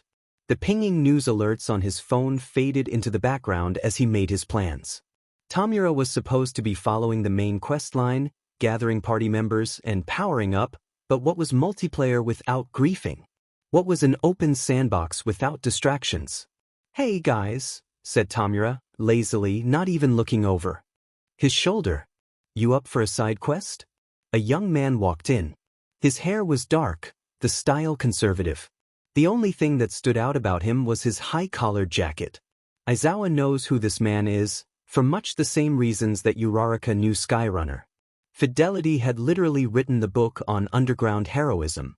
It hadn't been published until his death. The lights flickered. The murmuring of the shadows rose, then cut off abruptly, the shadows disappearing along with Nana. The projector screen changed. It now read, "Greetings, Nine's friends. And teacher. This was my last mission briefing before I died," said the young man. "At least, that's what I'd say if I was really Fidelity." "You're saying you aren't," said Aizawa, keeping his voice level. The screen behind him changed to read Vestiges. "What you need to know. I am based on Fidelity. I'm also based on Railgun." "The hero who took down Destro?" asked Uraraka, clenching her fists and briefly floating in excitement. Why was she not getting a better grade in history? Not exactly. He wasn't actually captured until years later. "But you broke his charge, his army. And all by yourself." Railgun did. "I've put together a little presentation for you guys. Hope you don't mind. We all figured you wouldn't want to go any further without an explanation of sorts." He said this all with an enviably flat voice, despite his friendly words. His body language was controlled and to the point. Darn Midoriya for managing to build a fantasy that was so close to what Aizawa had always imagined the man to be like. He was not a fan of Fidelity. Underground heroes did not have fans. It defeated the point. He pointedly ignored his memories of the bootleg Eraserhead merchandise Midoriya and Yamada had snuck to Eri. "You'd be right," said Aizawa. "Cool," said Six. "Before we begin, I want you to understand that much of what I'm going to tell you will be a lie." "What?" said Ida, confused. "Then what's the point?" "The point is, there will be enough truth in it to get you through this safely, and enough falsehood to prevent the Commission from taking advantage of Nine later, should they be watching what's happening here with a quirk we can't detect." "Nine. Izuku," clarified Six. "Who you called Nine because? If we count in order of when we were supposedly born, he's the ninth. Although really he's the first. I'll explain in a moment." He pointed to the screen. "We call ourselves Vestiges and, like I said, we are all based on real people. We're part of Nine's quirk." The screen switched to show Midoriya with 8 shadowy figures behind him. "I want to stress that Nine wasn't aware of us until the sports festival. Specifically, the screen now showed Midoriya's fight with Hitoshi, right before he broke his fingers. Aizawa recognized the image as a still from one of the cameras. Except those 8 shadows were there as well, right in front of Midoriya. It had something to do with him breaking his fingers and getting out of Shinsu's quirk. We don't mix well with mental quirks, apparently. 9 minds all together at once are too many, even if 8 of them are fictional. It's an interesting side effect. Speaking of which, the new slide was a picture, an edited picture, of a person giving a presentation. Is that a meme? Asked Todoroki. Yes, said 6. The slide read, "You were never in All Might's mind." 9 was just confused. That meme was so old Aizawa could feel himself taking psychic damage just by looking at it. You've been passing through the vestiges, mindscapes. 8 is simply based on All Might. That would be a relief, if not for the fact that 6 had admitted he was going to lie. Also, there was something off about the whole explanation. Ida raised his hand. Excuse me. You claim that you are part of Midoriya's quirk, but you haven't explained how. I'm getting to that, said 6. Todoroki-san, you're the one who is always saying how similar 9 and All Might's quirks are. Do you have any theories? Todoroki's eyes lit up, even though he kept his habitual deadpan expression. Midoriya is All Might's secret. We wish, but sadly no. Pick a different one. Todoroki looked devastated. He collected himself quickly, however. Midoriya's strength, he said, he got it from All Might, didn't he? Yes. 8 is a bit of a complicated case, since he's based on someone who is alive and 9 knows personally, but in the end he's the same as the rest of us. He said something about receiving Skyrunner's quirk earlier, said Uraraka. And Black Whip, said Ida. You're getting it, said 6. Black Whip originally belonged to 5, incidentally. He has a copy quirk, concluded Aizawa. 6 nodded. The screen changed. Right now, 9 has 4 quirks, 3 of which he can use freely. Superpower, Black Whip, and Float. He read the quirk names off the screen. And he's going to get more? Asked Aizawa. Eventually, said 6. We don't want to overload his body. This whole process only kicked off when he met All Might. And why you? Asked Aizawa. Why All Might, Skyrunner and these 5 others? I would like to tell you, said 6. He raised a finger and waved it in a circle to indicate outside listeners. What are the drawbacks? Asked Aizawa. The drawbacks? I get dry eyes when I use my quirk. Present Mike is deaf. Vlad is anemic. A quirk like this one has to have a drawback. What? The broken bones aren't enough for you. Or the fact he didn't hit on the activation conditions until he was 14. Aizawa stared, unimpressed. A tiny corner of 6's mouth made itself visible over the collar of his coat. Well, I think you can make some conclusions, but, again, he trailed off. There are a few more things you should be aware of. First, 9 had no choice in who we are, although we all fulfill certain criteria. Are you all relatives? Asked Todoroki. Man, you never do give up, do you? Said 6. That's a great quality in a hero. Are you all heroes then? Continued Todoroki. The slide on the screen changed again. Vestiges according to history. Yagi Toshinori aka All Might hero. Shimura Nana aka Skyrunner hero. Tenma Rokuya aka Fidelity Railgun hero. Banjo Daigoro aka Lariat hero. Vigilante. Thurs. No. Unfortunately, said 6, no. Toshinori caught sight of the feathers first. He had more experience as a hero, and as he was no longer the primary user of One for All, the mental strain he was experiencing was much lower, comparatively. His awareness of his surroundings was better. Stay calm. Don't speak. Don't run. Hawks could receive sensory input from his feathers, though neither Toshinori nor Izuku knew how much. Better to be safe than sorry. We need to get out of the city. Out of the country, too, for that matter, as much as it would hurt Izuku. They couldn't leave all their friends behind to face Shigaraki. A compromise could be reached. They knew a few places an island, near. But first, the city. The first priority was to evade pursuit. A bus pulled into the stop ahead of them, and they got on. If they could get outside city limits, where there were fewer people, fewer witnesses, Izuku could float them away. Also, Hawks was less likely to trap his feathers on a bus. We might be dealing with the Hawks problem earlier than thought. Izuku slouched back on the bus seat, covering his eyes. Toshinori looked up at the ceiling. The Hawks problem, aka, the other's theory that Hawks had been raised as a child soldier, and Toshinori had missed the signs. Izuku put his hand on Toshinori's knee. "I can't believe it," said one of the other passengers, a few rows ahead of them. "I really just can't believe it. It's like something from a horror story." "What?" asked someone else. "Look. Someone kidnapped All Might?" The bus filled with chatter. Toshinori still couldn't believe people thought Izuku kidnapped him.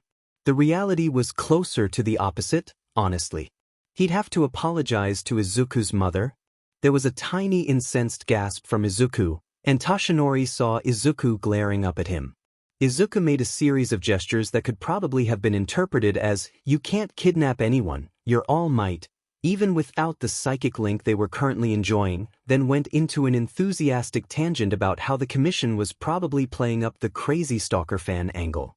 Toshinori sighed, ruffled Izuku's hair, and studiously avoided any and all thoughts about what he'd done to Aldra Middle School after Izuku had shown up to training with a black eye and bloody nose that one time.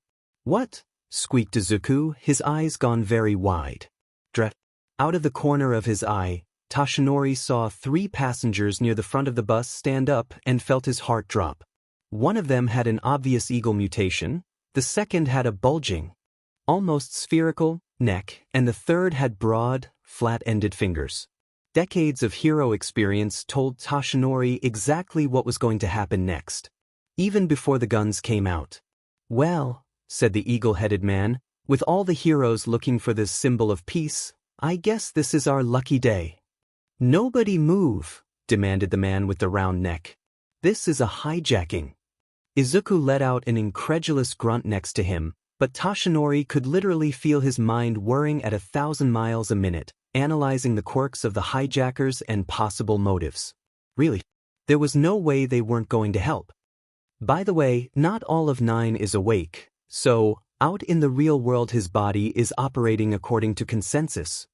"Consensus of," said Aizawa, not wanting to finish the thought as he stared at the 2 entries labeled terrorist. "All 9 of us together, yes." "That's a pretty big drawback," said Aizawa, his voice rasping against his throat. "But it has its benefits. Besides, 3 and 2 lived over 100 years ago. We didn't even have the hero system back then. Things change." "Excuse me," said Ida, raising his hand. "Why don't the last 4 the first 4 have names?" "They asked me not to share them with you quite yet," said 6. "Don't call 3 a terrorist, though. That's a bit of a sore spot with her." He looked off to the side. "And the quirks," said Aizawa, hanging on to the very last bit of his will to live by the tips of his fingers. "The ones I'm presumably going to have to teach Midoriya how to use?" "Right. Our splendiferous quirks. Yagi Toshinori aka All Might Hero. Quirk, Superpower. Shimura Nana aka Skyrunner, Hero. Quirk, Float. Tenma Rokuya aka Fidelity Railgun, Hero.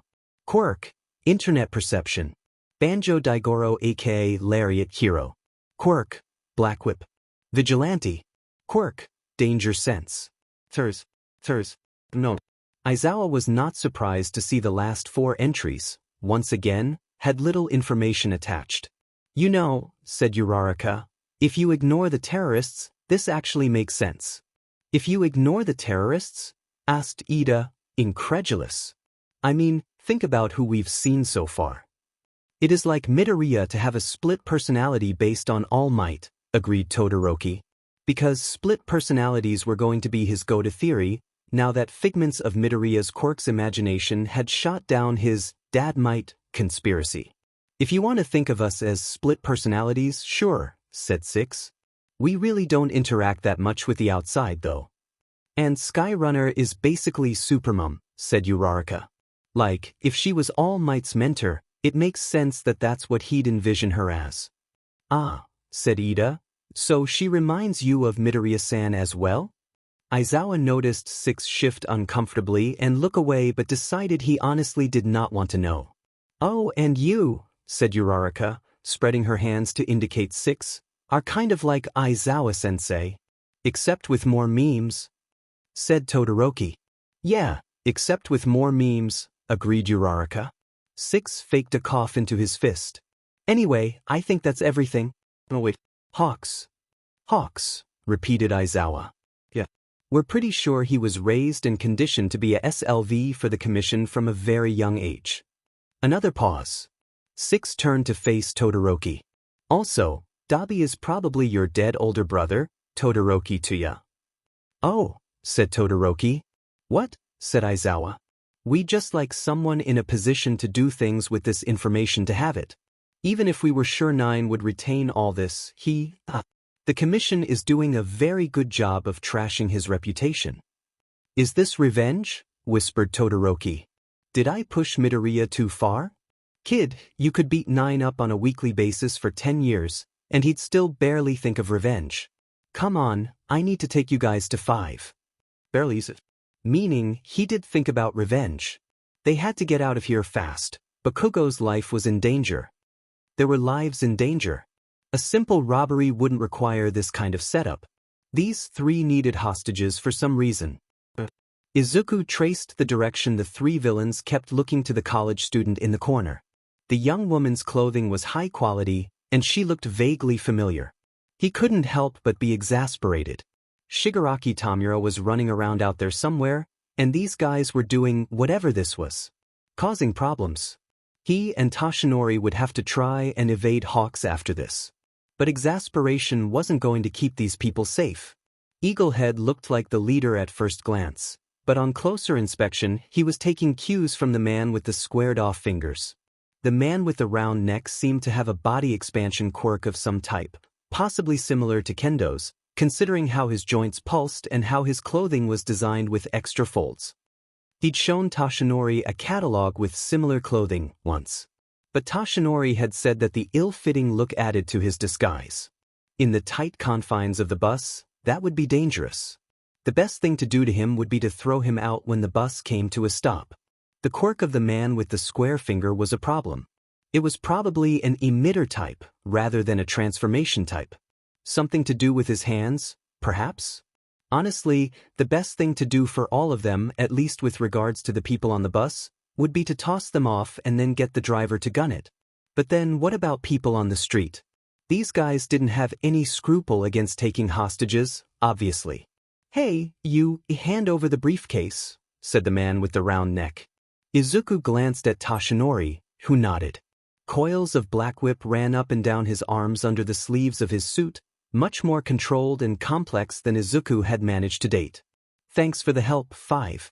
He slammed the briefcase into the eagle-headed man's beak. Toshinori hadn't skimped on anything when stalking the hideout, and the metal made immensely satisfying contact with bone. Black whip shot out from near his elbow like Siro and wrapped around the hands of the gunmen, forcing their aim down. The man with square fingers reacted first, raising his hand. Each fingertip emitted a flat, square pain that traveled in a straight line and got progressive larger. Izuku pulled, slamming the man into the back of his own shield, because really, that was too slow, and how similar was this quirk to Crust's? Could the villain change the trajectory of his panels, or no? Not the time. The shield cracked as Izuku hit it from the other side, and Toshinori was throwing open the back door. The man with the expanding quirk, and it was an expanding quirk, seemed to finally realize what was happening, and lashed out, but Izuku was faster than he was. The spherical throat was evidently a weak point. Can you stop? Izuku asked the bus driver, who, tense as he was, slammed down on the brakes, making Izuku stumble. He hauled the villains off the bus, Toshinori hopping off the back with the eagle-headed man a moment later. Well, that had happened. Izuku caught a flash of very distinctive red out of the corner of his eye. 6 stopped. That isn't good, he said, looking slightly up. There was nothing there that Aizawa could see, except for a collection of pipes. They were traveling through a series of underground concrete passages in an effort to find 5. What is it? Asked Uraraka. 6 form abruptly flickered and vanished. Oh, that couldn't be good. Sensei. Aizawa turned to see Midoriya standing behind them, wearing a truly god-awful pinstriped suit. He held his right wrist in his left hand, an odd bracer wrapped around it. Is that the full gauntlet? Asked Uraraka. Why dash? Midoriya flashed a quick smile in her direction. I'm sorry, Sensei, this is really last minute, but I need you to tell me how to use your quirk. We absolutely can't strike first. They wanted to. They knew this would turn into a battle. The first strike was an advantage they couldn't discount. Win the battle and lose the war. He could see the cell phones already out, held bystanders not quite broken from the habits gained in All Might's era. Even with the Hero Commission already slandering him, this would affect the narrative. If he ever hoped to be welcomed back to hero society, or even the public's good graces, in any way, shape, or form, he could not be seen starting a fight with a hero. Much less the current number 2 hero. I don't suppose you'll make my job easier and release All Might from your mind control quirk, said Hawks, tone conversational despite the fact he was standing at least 2 stories above them in the air. I don't have a mind control quirk, said Izuku, reaching up to the knot of his tie. And I'm not being mind controlled, said Toshinori, loosening his mask. Hawks actually paused. Oh my gosh, he said, raising one hand to his mouth like a scandalized housewife. I didn't realize that was you. What happened to your hair? You cut it off. That's, Hawks quickly regained control of his expression. Terrible that this villain made you do that. Hawks' heart wasn't entirely in this apparently. Just as apparently, that had no bearing on what Hawks was actually going to do. You've seen me use my quirk, said Aizawa. I know, and that'll be helpful too, but how do you use it? What's the feeling you get when you use it? How do you activate it? What's the internal mechanism? This is important. Why? Asked Ida. What's going on, Midoriya? It's Midoriya's form flickered. He took a deep breath. He was now wearing a t-shirt and sweatpants. I'm in a fight right now and it would be useful, he reported calmly. Please tell me it isn't with my mind-controlled, unconscious body, begged Aizawa, or the League of Villains. It isn't. Thank goodness. I'm fighting Hawks. But no, ask questions later. The problem child needed help now. To fight the number 2 hero. He didn't know how knowledge about his quirk could be useful in a fight against Hawks, but the claim was far, far too stupid to be a lie. When I turn on my quirk, Black Whip unfurled from his arms like a dark version of Shuji's quirk, tearing his sleeves to shreds and dislodging the feathers that had been embedded there. The ends wrapped around feather after feather, splitting into dozens and dozens of pseudo-arms. Izuku was amazed. Someday, he would be able to do this on his own. For now, he was fighting Hawks, who had trained since childhood to fight on behalf of the Commission. For now, he was a hero student with only a few months of practical experience. For now, he was a fugitive, on the run and desperate. For now, he was host and member of One for All, and collectively they had been heroes for over 100 years. And Toshinori had his back. They wrapped the silk tie around his knuckles. Any protection for the bones in his hands was valuable. In the other, they adjusted the briefcase. They had only rarely used weapons in the last 100 or so years.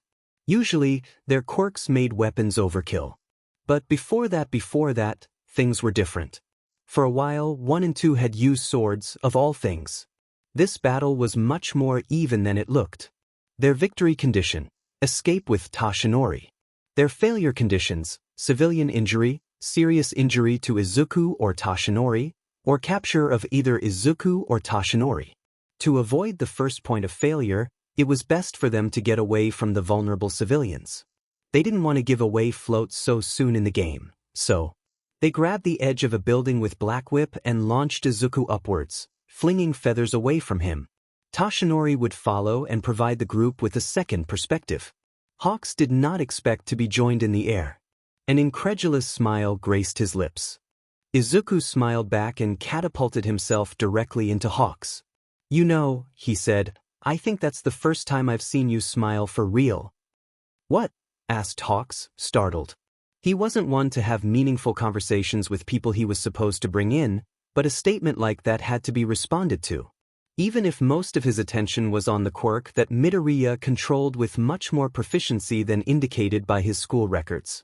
The kid was good, had good instincts when it came to battle, but he wasn't quite fast enough to get past Hawks's guard, or to really close the distance between them. Your smile, said Midoriya. When I was younger, I didn't realize it, but once I knew the truth behind All Might's smile, I understood. Did you now? Asked Hawks. Underneath, said Midoriya. Your face is a lot like Todoroki's. This conversation during a battle was usually a distraction to the person employing it as a tactic as well as the target. Somehow, though, Midoriya was subverting that rule. It's actually really sad, exclaimed Midoriya, breathless, but apparently genuine, not mocking. Who hurt you? Said Hawks. This kid knew. Shouldn't I be the one asking questions here? Gotta hand it to the commission, they really did a number on you, said Midoriya, briefly touching down on a rooftop. Why do you keep doing their dirty work for them? He was using that second quirk, but not his strength. Was it a matter of won't or can't? Either way, it was something to keep an eye on.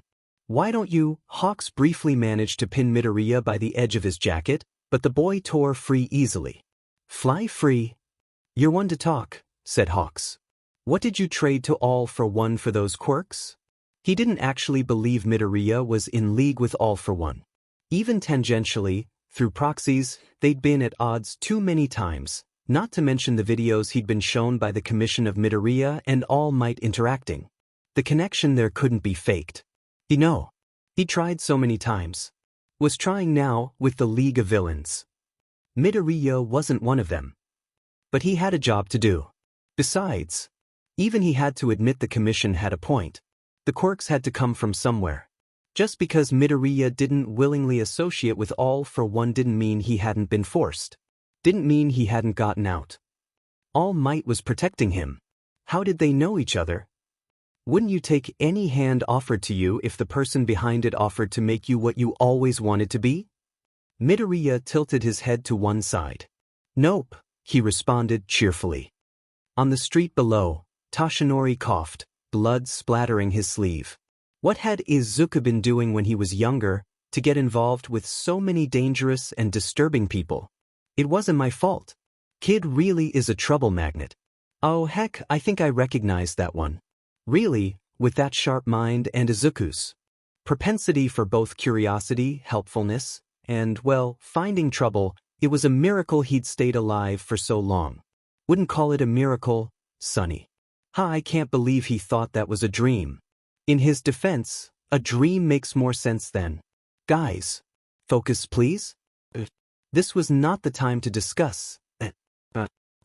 Toshinori had a role he could play in this battle, even as he was, and Hawks and Izuku's path over the rooftops mapped itself out in his mind. No, Izuku wasn't evading Hawks. He was being herded by him. They tucked and rolled across the pavement, Black Whip cocooning them and breaking their fall.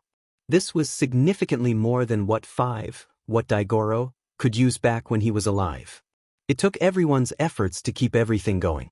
Wait for it, they reminded themselves, bouncing back to Izuku's feet. Izuku looked up. This was not a good position. Hawks had forced them into the entertainment district. They couldn't trust that the fancy facades and art installations of the buildings would hold up to Black Whip. Not to mention in places like this. He glanced around. Fourth Kind. Kesajiriman. Slugger. Death Arms. There would be more soon. This was less than good. Maybe they should just grab Toshinori's body and launch themselves with Black Whip and float, as far as they could. They'd lose a lot of their advantage on Hawks, but at least then they wouldn't be fighting 5 different heroes. Izuku gritted his teeth in something like a smile. 5 different heroes. 9 on 5 wasn't bad odds. Suzuku pulled himself along the ground, trembling. He had been falling for ages by the time that which woman had disappeared. Why she had disappeared he couldn't guess, but falling. So much falling. And hitting the ground again and again and again. You invaded our minds, said the woman. Don't complain when we counter with something psychological as well. Something like a laugh bubbled up from his throat. You can leave whenever you want, can't you? He'd show her. He'd show her and find all her secrets. Just see if he didn't. Fourth Kind, Kesajiriman, Slugger, and Death Arms all had very physical, straightforward quirks. Out of all of them, though, Death Arms was probably the most problematic, followed by Slugger and his long-range attacks. None of them held a candle to Hawks, of course. Which was the reason why Death Arms in particular was so problematic. In order to deal with Hawks's feathers, they needed Black Whip. But using Black Whip and One for All's signature super strength at the same time wasn't something Izuku's body was used to. They were limiting it to small bursts. Death Arm's own physical enhancement quirk, while minuscule compared to One for All's current stature, was nothing to sneer at. If Death Arms or any of the other heroes landed a solid blow, that could be it for Izuku. They refused to be locked away again. That's when it happened. A scene played across Izuku's inner. A frosty morning. A little boy with dark hair. A farewell. Tears. He flubbed the landing and a sharp pain lanced through his ankle. Black Whip wrapped it, giving it much-needed support. He started to rise, only to drop to avoid one of Slugger's patented home run pitches, TM. The ball spun, ricocheting off the stainless steel of an art installation before drilling right through a wooden beam on a bit of scaffolding holding up part of a building that was being refurbished. Izuku let out a breath of relief. There were still people around who hadn't learned how to run away from a dangerous fight, before they returned to the dance with Hawks's impressively huge number of feathers. Black Whip could keep up with them, barely, but Izuku was tiring. He couldn't take much more of this. He needed an opening to get to Toshi. Another scene. She couldn't be Jin and T. Not now. Not right after giving away another. The next time Sorahiko suggested drowning her troubles in sake, she was going to shove it straight up his blowholes, no matter that he was probably just as drunk as she was. This slip almost resulted in Izuku getting his face punched in by Death Arms. Considering what he'd just learned, he'd almost welcome that fate, if it made him forget. Plus, it might have been funny for the ultimate battle of ultimate destiny, the showdown between One for All and All for One, to take place between not one, but two potato-headed individuals. There was a sharp crack from above as the damage Death Arms had done to the scaffolding made itself known. Izuku didn't have to think before moving. "All right," said Midoriya. "I think I've got it." "Thank you, sensei." He looked young, barely primary school age. "I'd feel a lot better," said Aizawa, "if I knew what you needed this information for." "Oh, that's simple. You see, it's my theory that the overlap in mechanisms between my quirk and Saito-san's might allow for interesting emergent behaviors. Specifically, her quirk bridges a gap I'd normally have no way of crossing, although there's certainly drawbacks. It's like what we tried earlier, when I asked you to use your quirk. Although, I am hoping for different results than what I was looking for back then. I think, with what you've given me and this processing time, yes, this should work." He clenched a fist. "These remnants, I can use them." Remnants? Vestiges? Aizawa frowned. Something wasn't right here. The explanation Six had given them. "Just keep going this way for now. Six will try to get back to you as soon as possible. I have to go now. I love you guys." He then faded out. While waving. "Wow," said Uraraka. "Izuku-kun sure was a cute kid." Aizawa couldn't argue with that. "Aizawa-sensei," said Todoroki. "You're blushing." He wouldn't lower himself to argue with that. "This conversation is illogical. Let's go." "Sensei is weak to little kids," observed Todoroki. "And if they ever discovered they could remove the little in that sentence and have it still be accurate, he'd never live it down." Hawks saw the eyes first, shining through the dust like two perfect green coins. Then every one of his feathers went dead and he started to fall. Sensation returned just in time for him to avoid hitting the ground at speed and, just as quickly, vanished again. A breeze blew cleared the dust away. Midoriya Izuku stood under the collapsed scaffolding, holding it up with black tendrils and sparking green arms. If this scene had been all that there was, an observer might be forgiven for wondering why he was holding up the scaffolding like that. But Hawks knew. If Midoriya hadn't caught the scaffolding, even he wouldn't have been able to get those civilians out from underneath it in time. He glanced to the side, where the almost victims were standing up. Normally he'd just trust his feathers, but is that Eraserhead's quirk? "Don't worry, I asked Eraserhead-sensei for permission first." "What kind of monster?" started Death Arms. "Don't you dare, mister, my quirk isn't suitable." Midoriya shifted the scaffolding to one side and shrugged himself out from underneath it. "As heroes, aren't you supposed to consider the civilians around you?" He laughed. I guess we're still a little bitter about that. Izuku was putting on a good show, but he was reaching the end of his endurance. Plus, he could already hear the sirens of police cars and the exclamations that followed large groups of heroes on the move. Good thing, then, that Toshinori was about to round the corner in 3. To an outsider, Black Whip wrapping around Toshinori probably looked violent.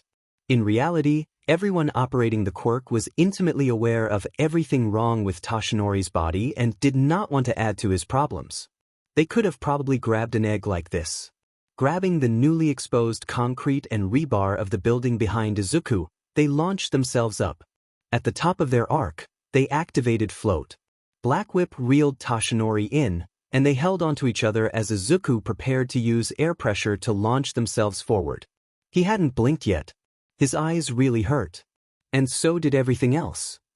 He aimed and kicked against the air, sending them soaring away. They had escaped. Tamura ducked behind the wall at the top of the building, glad that his party had put so many points into stealth, because he was not touching what had just happened with a 10-foot pole.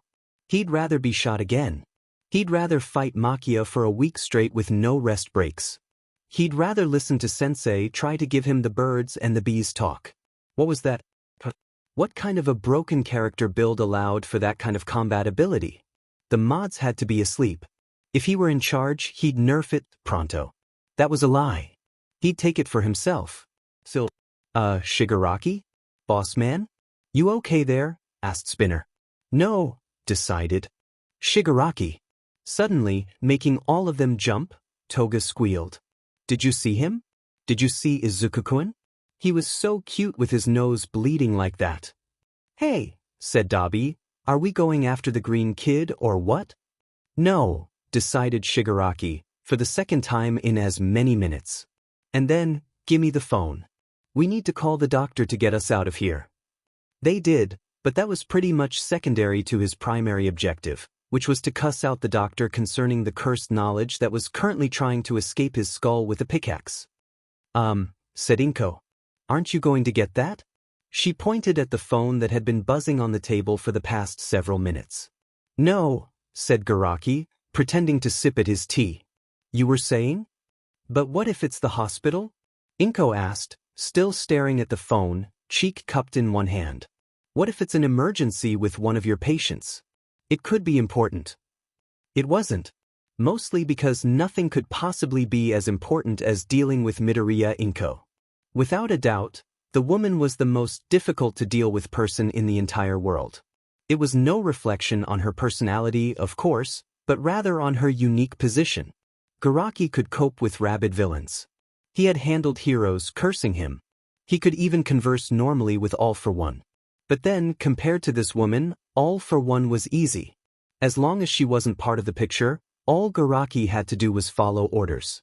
When she did, every interaction became a balancing act between All for One's previous orders and not upsetting her. Garaki was too valuable to All for One for the man to kill him, which only meant that Garaki had been on the receiving end of some truly creative punishments in the past. Also, Midoriya Inko once threatened to pull his pancreas out of his nose if he ever spoke, like that, to her son again. Truly, she was a match for All for One, who had threatened much the same thing only hours later, despite the fact the results presented had been ordered by him. This was truly a terrifying situation, and he had to face it without even little Johnny at his side. How pitiful. Really, said Inko, I think you should answer it. Maybe it'll give you some idea about how we can help Izuku. That seemed unlikely at best. Even so, it would be unwise to go against the wishes of All for One's chosen queen. He smiled tightly. I'll have to step out, he said. Of course, said Inko, nodding. He stepped out of the dining room and checked the phone. It was Shigaraki Tamura. Because of course it was. Normally, he would have scrambled to answer, but he looked over his shoulder to make sure Midoriya Inko hadn't spontaneously appeared there. One way or another, he feared he was going to die today. No, he told himself, focus on the positives. For example, Midoriya Inko seemed to have taken quite well to the longevity quirk All for One had slipped her while they were dating. Very well. Indeed. He'd already known that, of course, but it was good to see it in person. All for One's youngest son was now in conflict with the heroes, even if he was still clinging to All Might's emaciated skeleton. The call from Shigaraki Tamura meant that Gigantomachia hadn't killed him while Garaki was distracted. Overall, this day was going wonderfully. He answered his phone. So it was Shigaraki Tamura. How did you and Sensei manage to lose an entire... And there he went again. Feral child? Garaki knew about Midoriya Izuku. How did Shigaraki Tamura... what feral child? The green brat. Except he's not green anymore. He dyed his stupid puffball hair white. Honestly, I always thought it was more broccoli it. He's a cauliflower now dash. Shut up twice. He was wearing a suit, using Eraserhead's quirk. Did you guys think I was stupid or something? What? Do you not have the news in your crappy lab? What are you even doing that it took so long for you to pick up your phone? Well, never mind. We need a fast travel out of here. This place is crawling with heroes, and the giant boss is going to wake up soon. I can't, said Garaki. I'm not in my lab. It wasn't quite silent on the other side of the line. What do you mean, you aren't in your lab? The pause. What are you doing, old man? Where are you? I have to go now, said Garaki, feeling oddly detached. The phone beeped as he hung up on Shigaraki Tamura. He opened his news app. Masterfully, he avoided crying as he read through the top local stories. The real shock was that All for One hadn't broken out of prison yet. Oh, and Eraserhead's quirk, because he absolutely shouldn't have been able to do that. The quirks of the past users, yes, fine, that made sense. The mechanism between All for One and One for All was presumably sufficiently similar. But Eraserhead's, that was a different story. The remnants. Garaki found that he was very afraid. He replayed the video of the incident. Mentally calculated the trajectory of All Might and the younger Midoriya. Perhaps rather than taking a phone call, he should be making one.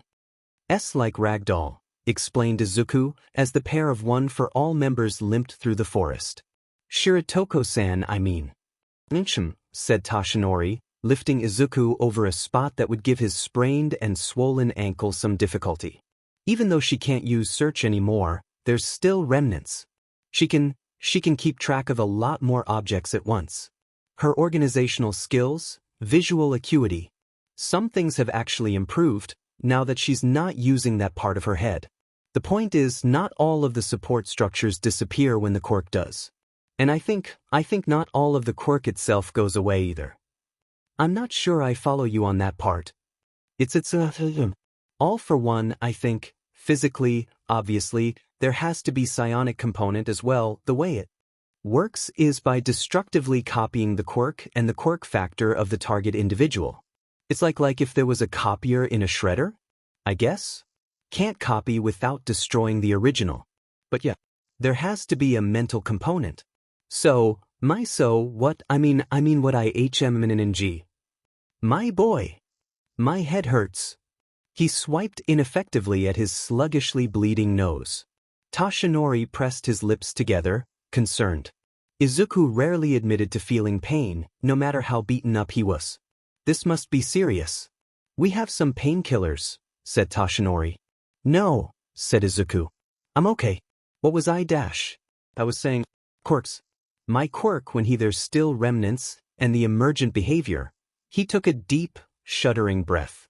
The bits left behind when he took my quirk, with One for All assuming that's what happened, and they're not wrong they let me access the past user's quirks. And also since Saito-san's quirk seems to interact with quirk ghosts, at least partially, it can use that to pick up Aizawa-sensei's quirk. Probably could get the others as well, although I'm less confident about mutant quirks like Edis. For a moment, they let the conversation lapse. I think we're handling these revelations very well, opined Toshinori. I know, right? Izuku giggled like someone at the edge of a very tall cliff. Anyway, One for All uses more of a passive copying mechanism, but I guess there's something wrong with its writing mechanism, unless the stockpile quirk just takes up all its time, or something, or there was a problem with interpretation. The others are wrong about me ever having a quirk, And it's really just one for all, finally processing and writing in the other quirks. Maybe because I'm genetically closer to one than any of the others. Izuku's breath caught. Izuku. Tashinori, he whined, it hurts. What does? Everything, said Izuku. My head. My eyes. He'd mostly relied on Tashinori's vision while navigating through the forest. Since using Aizawa-sensei's quirk, he'd barely opened his eyes. We've made some distance since we landed, said Tashinori. Why don't we rest for a little while? We can't, protested Izuku. We're still too close. Izuku, you're suffering from quirk exhaustion. Oh, said Izuku. Oh, I guess I never felt it before? Because I'd just break my bones first. Tashinori visibly cringed.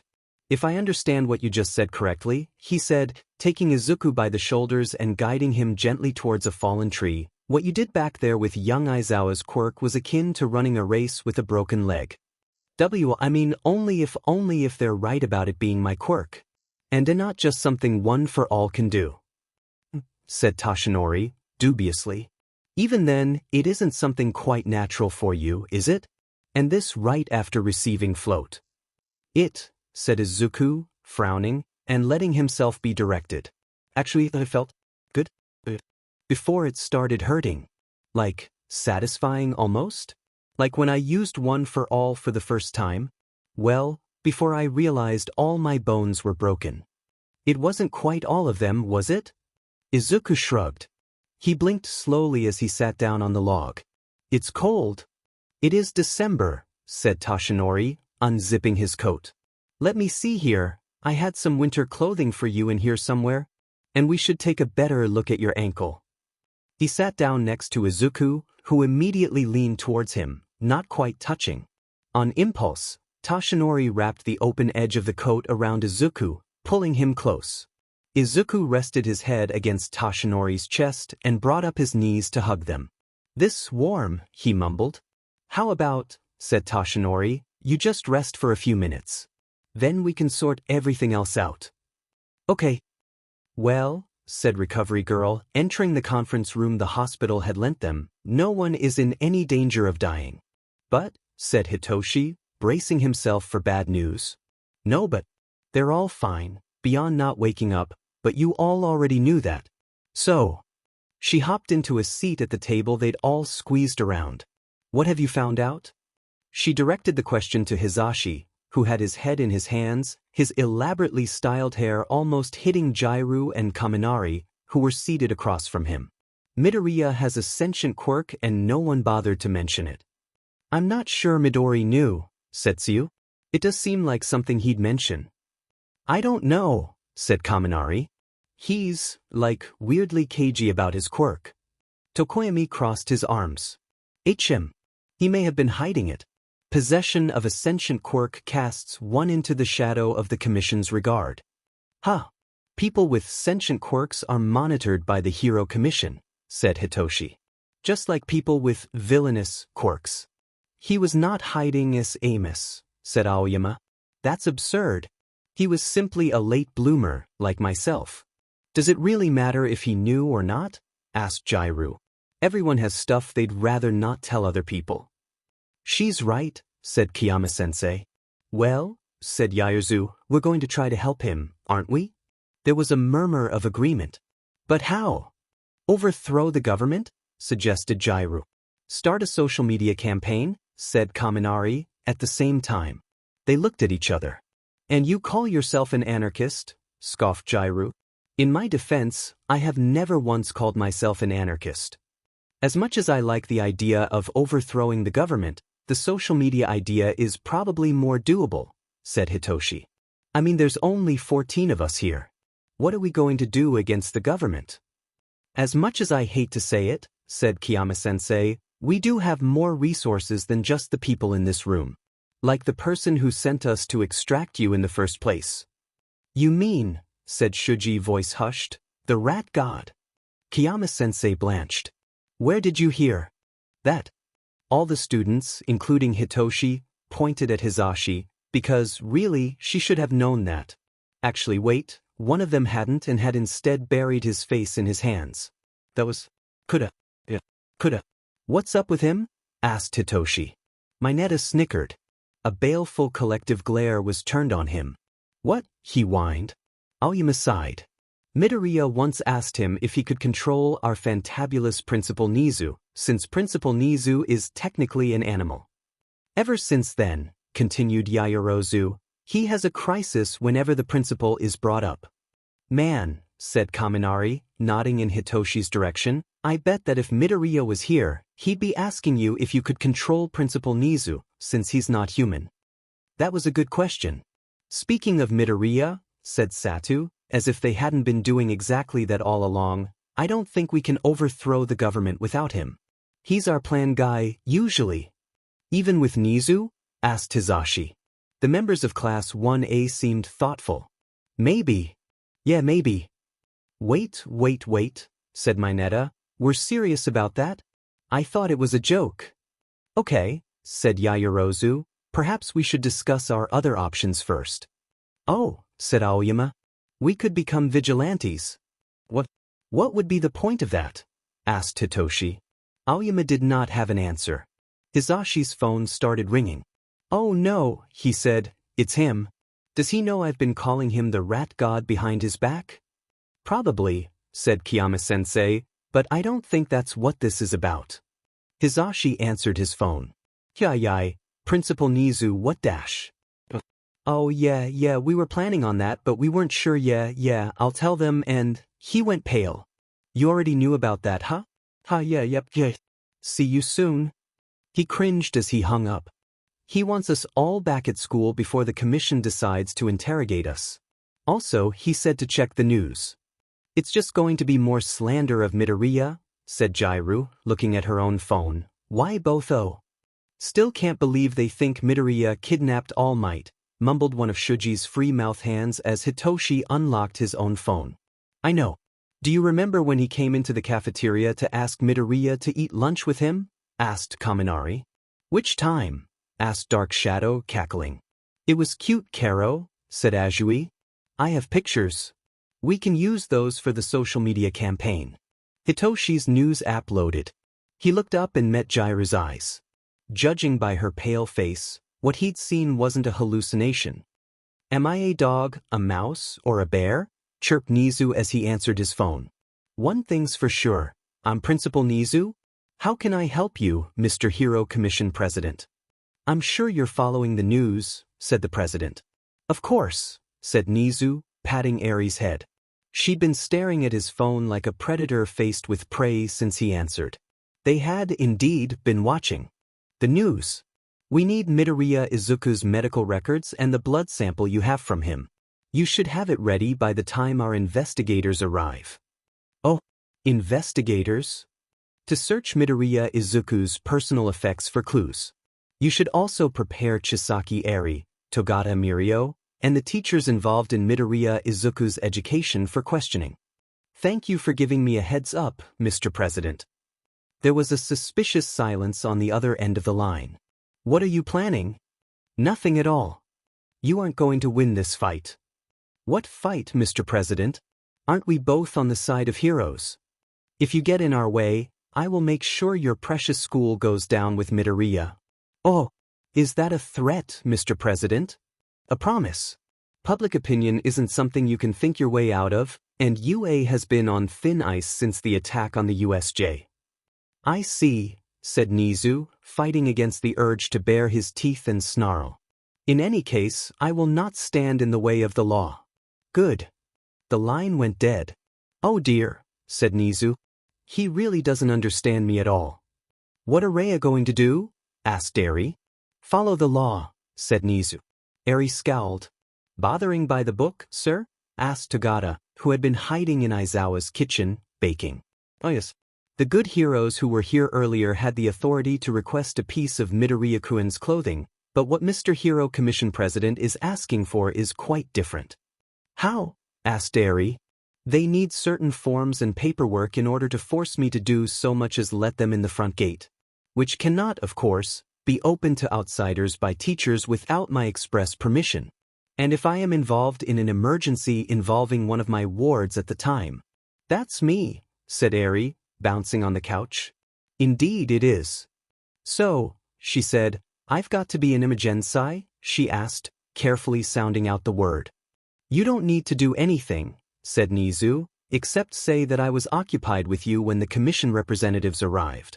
Eri nodded very seriously. Can we watch Deku kick the bad guy again? Nizu chortled. Did I say something funny? Asked Eri, her face pinching again. Not at all, not at all. I'm just imagining how others might react to you calling Hawks a bad guy. He's fighting Deku, so he's a bad guy. Immaculate logic, young lady, said Nizu, patting Eri on the head. Izuku walked through Nana's misty memories, searching for her and Suzuki. Hopefully, Nana hadn't reached through the dream to kill the guy in real life. He didn't like Suzuki. In fact, he pretty much hated him. But murder was still, well, murder. He had some things to talk to Nana about. The far more comprehensive connection he currently had to One for All, thanks to Saito-san's quirk, meant that he knew far more than he usually did about One for All, the others, All for One, and even himself. Enough that he was twitching for his notebook and pencil, because he was afraid he would forget once the quirk wore off. One of the things he knew now was that One for All had usability adaptations. Little things that tweaked the user's body and subconscious in such a way that made the quirk actually viable. Required secondary powers, to use an older term. A common one was the heat and burn resistance most fire users had. Bakugu had lighters in his palms to set his sweat off. Tokoyami had amazing night vision. Hagakure was resistant to cancer. One for All read the DNA of potential recipients, to see if they could handle the quirk. One couldn't go shoving quirks into random people all willy-nilly, even if the quirk in question was One for All. That's why the Numu were so messed up. All for One didn't have that compatibility checking adaptation. But since compatibility here was a function of both mentality and DNA, were you ever going to tell me that we're all related? He asked Nana. Speaking of which, he pointed at the memory shade of a young Gran Torino. How is it that everyone I'm related to is so tall? Why are Mom and I midgets? And where did the green hair come from? I'm having a crisis. Nana chuckled, but it was a sad sound. Thanks for trying to cheer me up, kiddo. The effect would have been better if her boots weren't stained with blood. Okay, but seriously, said Izuku, sitting on the railing next to Nana. They watched the memory play out. You guys all knew. Why didn't you say anything? I think Toshinori'd be happy to be related to you, even if it's only tangentially. But would he be happy with the other part? Being related to him. I think he'd overlook that. I mean, one was related to him, too. So it doesn't really matter. And he faltered. They had yet to confront this particular thing. You should talk to 1 and 4, suggested Nana, gently. Their perspective is probably closest to yours. Will I have time? As long as we're with you, eventually, said Nana. This, she gestured at the dreamscape, changes things. You know this feeling now. You won't forget. Izuku nodded. Should I call you Grandma now? That makes me feel old. You are old. But sure. That aside, I do want to know where the green hair comes from. Nana sighed. It's from me. I used to dye my hair. Then I got a stylist to permanently change it with a quirk. But why? Nana slumped sideways. The kids at my school? They were always saying, "Oh, Nana, you're so green. Just like your name. Green vegetable Nana." Name-related trauma is something we have in common. Unfortunately. So, Suzuki, under that rock. She pointed to a massive boulder. Izuku sighed. What are we going to do with him? Your call, said Nana. Does it have to be? Gigantomachia shrugged dirt and trees from his shoulders and sniffed the air. The radio around his neck crackled as the doctor stopped transmitting. This, he decided, catching the scent of the little lord, was a joyful day. Only once before had he received the privilege of smelling this scent. That day was eternally carved into his memory. The little lord had been so small, but so smart, so cunning, so much better than Shigaraki Tamura. Makia wondered if he would still be small, or if he had grown up to be as big as Lord. Or even Makia. Probably he would not be as big as Makia. Still, How wonderful! Makia wondered if the little lord would smile at him again. That had been nice. So, said Ochako, do we open the door or? The door was unassuming and bland. Very thorlic. It was also the only way forward unless they wanted to backtrack several hundred feet. Incidentally, no one was standing directly in front of the door. Ochako wondered if that was a coincidence, or if they were all just that wary of things after these past few hours. Aizawa sighed heavily and hauled open the door. It was dark inside, with a single spotlight illuminating a small sign that said, "This way to 5." That's suspicious, said Ida. So it is, agreed Aizawa, squinting into the dark. I'll go. Walked to the sign, and the rest of them tensed, ready to jump in to help at any sign of danger. The lights suddenly turned on, and music began to blare. A large television screen played a video of a dancing man. A rickroll, said Todoroki reverently. If Aizawa's sigh had been any heavier, it would have had its own gravitational pull. Yeah, said Six, voice as emotionless as ever. Great job everyone, you got here. Was that really necessary? What? Asked Six. The music, said Aizawa. Consider it a practical demonstration, said Six. The farther in you go, the older we are, and the more experience we have with this kind of landscape. He ran his hand over the sign, and Ochako gasped as patterns and colors followed his fingers. You're younger than Sky Runner or All Might, though, said Ochako. You're the same age as Aizawa-sensei. Well, yes, but actually no, said Six. I was here before they were. I'm older. Ochako's senses, honed by months living in a building with 19 other teenagers, detected an opportunity for teasing. She pressed her hand to her lips and put on her slyest smile. Are you? Really? Memes, said Todoroki, nodding gravely. I can see why 9 likes you so much. 6 grabbed Aizawa's sleeve, preventing him from moving on with the others. If you're trying to keep me away from my kids, I suggest you don't. 6 raised an eyebrow. Your kids, huh? You know, we had a bet running about that. Excuse me? Anyway, I wanted you to hear this first. You can decide if you want to tell them after, but they are 9's friends.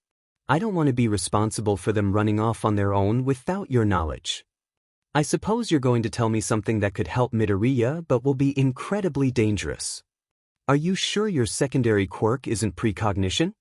I am saving my crisis. About that until we get out of here. This waste of time is illogical. Right. So, remember when I said that 9 didn't get to choose who we were? He gestured at himself. Yes, said Aizawa, already hating where this was going. There's someone who we don't count as one of our number. Now Aizawa really didn't like where this was going. You mean you'll count terrorists, but not this person? Yeah. Usually we keep him locked away, but with all this disruption, he's gotten out. Not yet. What I'm telling you now may not be relevant at all. But if that door does open, I want you to have this option. Not all the others agree the risk is worth it, but I think that should be up to you, since you'd be the one taking it. What option? That person, he took something from 9, back when his quirk first manifested. You know all the guys you ran into back when you were in his mind space? He took one of those. I think, and most of the others agree, that it would be beneficial if he got it back. He took part of Midoriya's personality. Yes, you can think about it that way. That part wouldn't happen to be something like self-preservation, common sense, or grudge-holding, would it? No. Pity. When you reach one, if you want to try to get it back for 9, ask one if the vaulted open. Exactly how dangerous would this be? Horribly. But you probably wouldn't die. This quirk comes with a time limit. Otherwise, we wouldn't ask at all. 6 let go of Aizawa's sleeve. Your students are waiting for you. You should go. Aizawa stepped into the dark. A battle strobed against the darkness. Noru. One with 6 and a man who must be 5, and another with 6 and Shimura Nana. Both battles were against a darkness whose silhouette resembled the monster of Kamino Ward far too much for Aizawa's comfort. You're next, shouted 2 overlapping voices. Aizawa blinked. He was in a well-lit street, looking at what could only be the so-called 5. Izuku woke up slowly. Being asleep had kept some of the pain at arm's length, but now it returned with a vengeance, along with an oddly comforting pressure. Oh, Toshinori had fallen asleep wrapped around him. That was nice. They really should start moving again. The ground rumbled, and Izuku realized what had woken him up. Toshinori, he said, shaking him the best he could from his position. Wake up. There's an earthquake. Toshinori blinked awake. Did you call me Dad? No. Back in the city? Earthquake. What do we do? He didn't know what the earthquake drill for the middle of the forest was. But Izuku was having trouble understanding him over the pounding in his head. It isn't shaking anymore, observed Toshinori. We should probably still go. He rubbed his eyes. Let's get you patched up first. I can't believe I fell asleep without making sure you were all right. I'm fine, protested Izuku, trying to stand up. He could just keep using Black Whip to stabilize. The space behind his eyes turned white. When it became clear again, he found himself pressed against Toshinori's shirt. Toshinori, he whined because he couldn't help it, and oh no, he was such a burden he shouldn't be making Toshinori hold his weight. He was a lot heavier than he looked, but his head was pounding and his eyes felt like they were bleeding and his skin felt like sandpaper. It hurts. I know, said Toshinori. Let me take care of you, please. Toshinori lowered him back to the log and started to remove medical supplies from the pockets of his coat. What are we going to do after this? Asked Izuku, voice as quiet as he could make it without whispering. That is an excellent question, my boy, said Toshinori in an imitation of his usual heartiness. As you might imagine, I've acquired a number of contacts over the years. Some of them are comfortable with, less than legal escapades. I didn't think you had any friends other than Detective Tsukachi and Mr. Shield. And maybe Gran. Toshinori hunched his shoulders. Izuku immediately felt bad. Well, you aren't wrong. Contacts and friends are in two different categories, I'm afraid. In any case, I'm hoping to eventually reach one of them, and then, he trailed off, and Izuku got the sense that Toshinori was bracing himself for Izuku being upset. I am hoping to arrange passage to Island. We're leaving Japan? Just until we get this cleared up, said Toshinori. Izuku rubbed his eyes. Maybe it wouldn't be so bad. What about Shigaraki and All for One? Not your responsibility, said Toshinori. It kind of is. It really isn't. It's our family. I know. At least I know now. Goodness. I don't think I've wrapped my head around it, yet. Toshinori rubbed his temples with his wrists, keeping his dirty fingers well away from his eyes. What about before that? Asked Izuku, guiltily changing his line of questioning. I have a few other safe houses around here. Funny story about one of them. Completely abandoned building on public land. Was being used by some anti-mutant cult. No one ever came to check it out after the initial arrest. So, finders keepers. You didn't. I did. All Might, said Izuku, suppressing a giggle despite the seriousness of the situation. That's illegal. I have done a surprisingly large number of illegal things in my life. Comes from fighting with a centuries-old monster the government doesn't want to acknowledge as existing. They've acknowledged him now, observed Izuku. Hasn't seemed to help much, has it? Anyway, that one shouldn't be too far from here. Probably. It will still be quite a walk. We'll stay there, for a while. Until I can reach one of my contacts. Toshinori sighed. I think the one in Daika will be our best bet. He works in the shipping industry. I'll have to introduce you, just in case we end up separated. Izuku pretended the last sentence didn't send him into a spiral of panic. Of course, this spiral of panic was interrupted by an entirely different panic, because the ground started to shake again. I can float us. Don't, you'll hurt yourself, said Toshinori, keeping a tight grip around Izuku's bicep. Toshinori's hands were extremely large. A tree crashed to the ground in the distance. Accompanying that sound was a roar too loud and animal to be completely human, but too coherent to not be human. Toshinori went pale. Someone you know? Asked Izuku, covering his ears to keep the sound from battering his brain any further. We need to go, said Toshinori, bundling up all the supplies he'd taken out. We need to go right now. All for one, whispered Izuku, getting to his feet. A gigantification quirk? One of his subordinates, said Toshinori. One I never managed to find. I'd hoped of all the luck. He started cursing under his breath in English. Maybe Izuku really did have a villain-attracting quirk. The shaking of the ground grew stronger. Run, said Toshinori. Don't look back for me. Toshinori had to know that wouldn't fly, or float, with Izuku, because a second later his face twisted up in something like resignation. Izuku grabbed Toshinori's wrist. He could float them both out of here. Blinding pain lanced through his brain again. Okay, maybe he couldn't. The ground in front of them erupted. A craggy giant burst up from below. Little Lord, the giant shouted, voice more than loud enough to hurt. A massive hand picked Izuku up, holding him gently but extremely firmly. I'm so happy to see you again. Something clicked in the back of Izuku's head. A memory he didn't know he had resurfaced. Hi, Makia, he said. Did this bald man kidnap you? He smells like All Might. But All Might is yellow. Should I kill him? No, said Izuku. He's definitely not All Might. He's, a friend.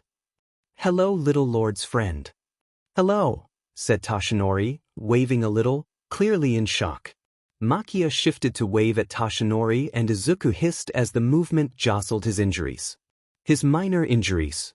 His very minor injuries that weren't bothering him at all. Who do you think you're kidding, kiddo? Not helping, Grandma. Little Lord. Are you hurt? Makia sniffed him. You smell like blood. I have to bring you to the doctor. The what? Asked Izuku alarmed. Don't worry, Little Lord. He is a very good doctor. We must go.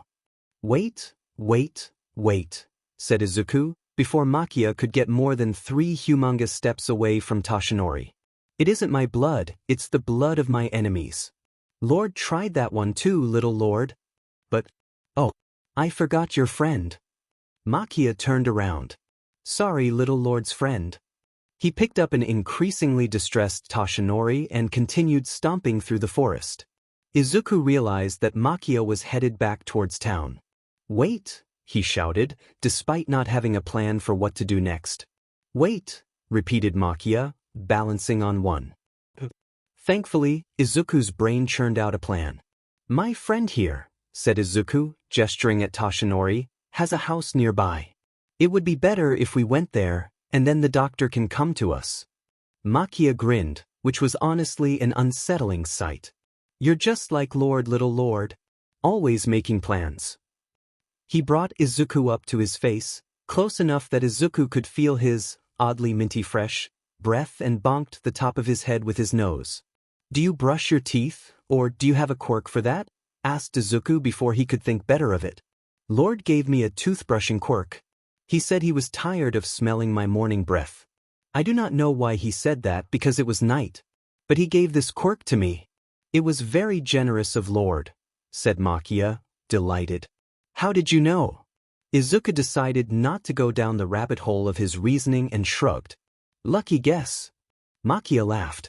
Lord says that too, sometimes. I am very glad to see you, Little Lord. I have missed my Lord very much, and you are just like him. 7 vaguely annoyed and insulted ghosts buzzed in the back of Izuku's head. I am also glad that you did not grow up to be as big as me. You would be much harder to carry if you did.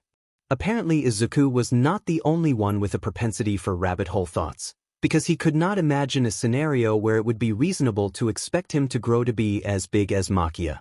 So, he said, you'll take us to my friend's house? Yes, Little Lord.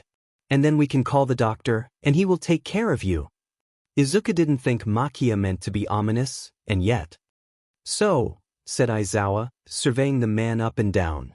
You're the one that decided the best place for my student to develop an unstable, highly dangerous, and painful quirk was the middle of a high adrenaline training exercise full of other students. Hey, said the man, scratching the back of his head, no one got hurt, and when you've been dead as long as I have, you start looking for entertainment wherever you can get it. Besides, you're the one that let the training exercise keep going.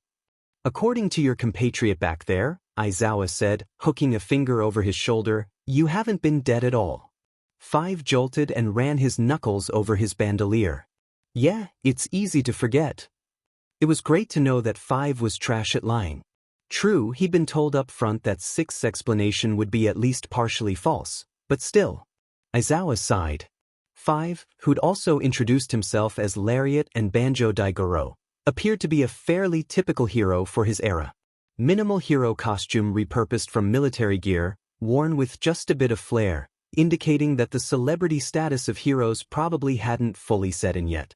Ammunition for a sidearm, although the sidearm itself was well hidden.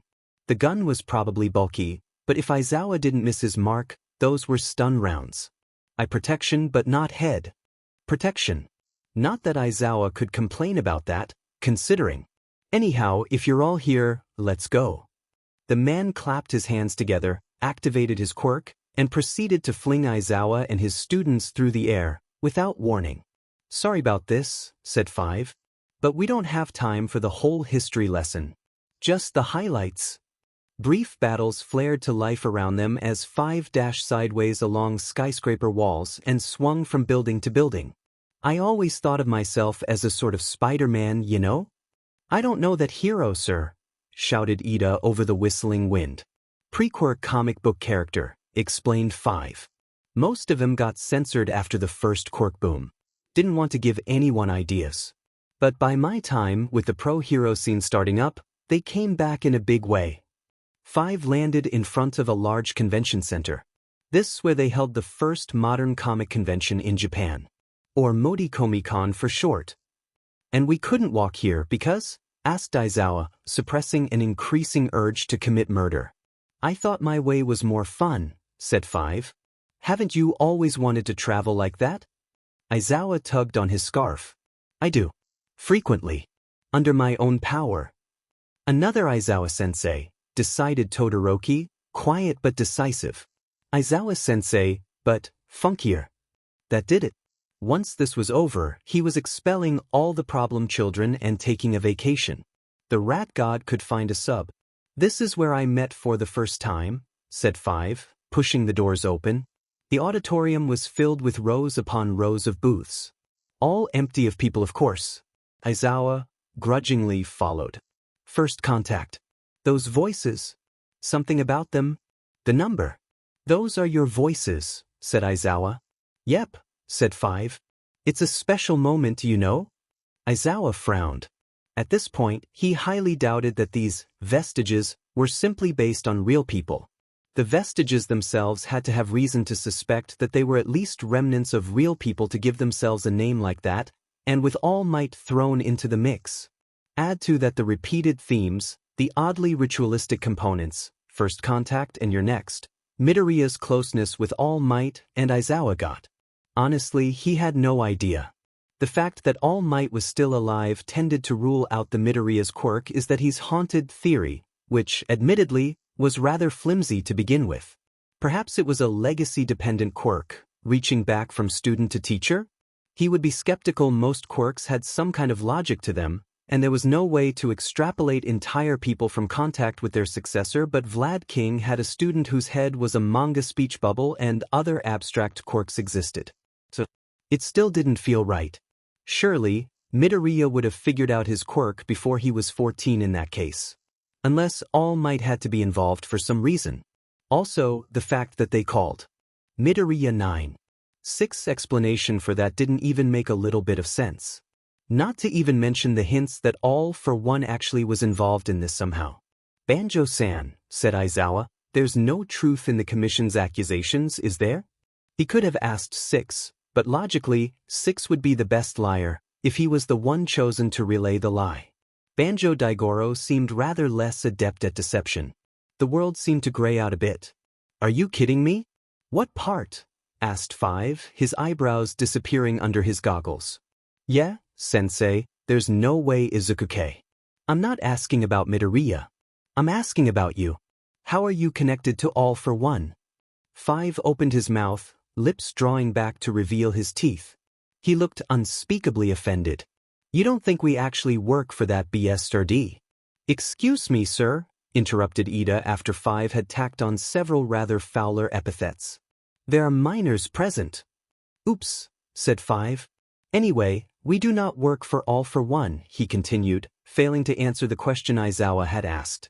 That isn't what he asked, said Todoroki. All right. Maybe Todoroki wasn't all bad. He was still on thin ice. Excuse me, is this a bad time? Aizawa nearly jumped out of his skin as a terrifyingly tall man in a hero costume appeared at the edge of his peripheral vision. He was taller than Yagi. Actually, Aizawa's expert eyes roamed over the man's hero costume. That was cosplay, not professionally done.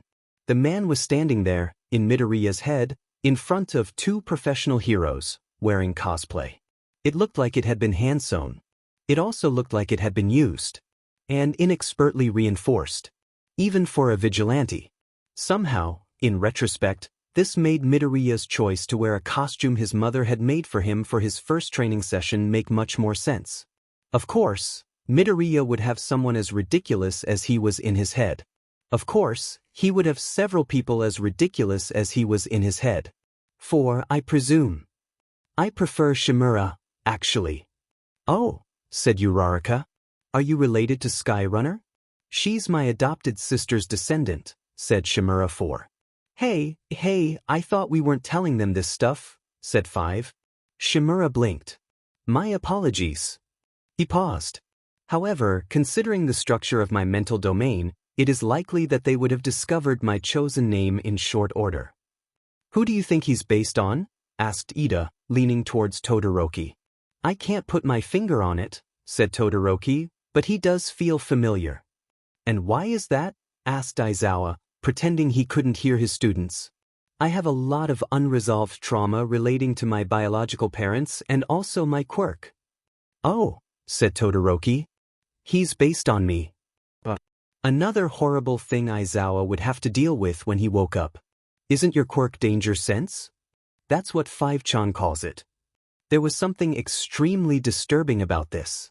Tall, intimidating, eyebrowless man calling another muscular, intimidating adult man Chan. But I call it. Please don't, interjected 5. Super anxiety. Why? Cried 5. Danger sense is a much better name. It's like Spidey sense. Like Spider-Man. You like Spider-Man? Yes, said Shimura, but I am not Spider-Man. However, that reminds me. He turned his unblinking gaze towards Todoroki. 9-chan has several plans for removing your father. I believe only about half of them are workable, but it's the thought that counts. At least, that's what Yagi-chan says. You mean All Might? Asked Aizawa. If his soul hadn't already left his body, it would now be preparing to do so. No, my wife. Yeah, don't think about it too hard, said 5. He's always been like this. I mean, he came up to me in the middle of this convention to tell me about a bunch of underworld deals going on out of town. I thought he was, like, some especially serious cosplayer, but then he showed up at my apartment too. The surroundings briefly shimmered into something that might have been the mentioned apartment before resolving themselves back into the comic convention. I apologize, I did not realize that was inappropriate. I'm this little baby hero, just a couple years out of training, no name for myself, and this guy shows up like he's in the middle of one of those old video games. Like, here, take this old legend and defeat the Demon King, you level 1 peasant. I didn't expect you to fight him right away, said 4, looking both vaguely offended and confused, and now, yeah, okay, Aizawa could see a vague resemblance to Todoroki. I'm still not entirely sure why you picked me, of all people. There had to be a dozen others with the right, requirements. Requirements, huh? Asked Aizawa, having finally managed to shove the part of his brain screaming about the wife comment into a tiny, locked box in the back of his brain. Just, as my other adoptive sister said, one must possess a strong will, an indomitable spirit, a sharp mind, a pure heart, and a ceaseless drive to save others, both body and soul. He paused for a moment. She also said something about being just enough of a BSD to be worth knowing, but I believe that was a reference to the book she was reading at the time. Her parentage was certainly known at that point. You see? I can never tell if this guy is serious or just pulling my leg. Why would I pull your leg? Do you need to pop it? I'm begging you, man, learn some idioms. Wait, shouted Todoroki. Are you related to All Might? Is he your secret love child? The silence stretched between them. I don't know what that is, said 4. You keep asking 9 if he's one of those. What does it mean? Is it a good thing? Anyway, said 5 loudly. He attempted to prop his elbow on 4's shoulder, but the height difference defeated him. 4 and I had lots of semi-legal adventures. No, we didn't, said 4. Became best friends. My wife is my best friend. Let me have this. Have what? 5 sighed. Okay, whatever. Fine. Can you cross them over here? I think I'll need the other one, unfortunately. Why are you different, by the way? Asked Uraraka. The ones before stayed in their own mindscapes, it seemed. Oh, said 4. I'm having flashbacks. Because of, he trailed off, then sighed. Flashbacks. Wonderful. We're going to have to deal with your flashbacks, aren't we? Aizawa asked. Unfortunately, yes, 4 said. I apologize for my habit of oversharing. This and that are 2 completely different things. They seem like the same thing to me, said Todoroki. I am inclined to agree. I also apologize for the things you may see. I will attempt to keep you away from the more disturbing sections. Great, said Aizawa. Can we stop wasting time? We aren't really wasting time, said 4. At the moment, dream time is compressed. We've only been talking for, he tilted his head to the side. Perhaps a second in terms of real-world time. He's right, said 5, crossing his arms and nodding. Seconds are still time, said Aizawa, hoping they'd get the hint. I suppose so. You're frustrated. Apologies. Neither of us have interacted with anyone but the others in quite some time. I fear our sense of hurry has been damaged, especially with how distracted we all are. Why are you distracted, if you don't mind us asking? Asked Ida. Another unwanted guest is trying to get in and 9 and EI9 managed to run into someone extremely dangerous. 8. These people had a live connection to All Might too, Demenit, and the blonde idiot was wherever Midoriya was. Maybe that should have reassured him, somewhat, because even if All Might was retired he was still All Might, but by some dark magic, when All Might and Midoriya were placed in proximity to one another, they gained the ability to spawn problems that Aizawa had never even heard of before. Like this one. Our final meeting, then? I believe that would be appropriate. Black tentacles exploded from 5, covering the space around them. When they receded, they were in a different place. Underground, if Aizawa didn't miss his guess. A safe house of some kind? Flickering doppelgangers of 4 and 5 occupied the space. Why didn't you transport us like that before? Asked Todoroki. Had to take the long way the first time, said 5. That lady's quirk changed some of the rules. You ready for?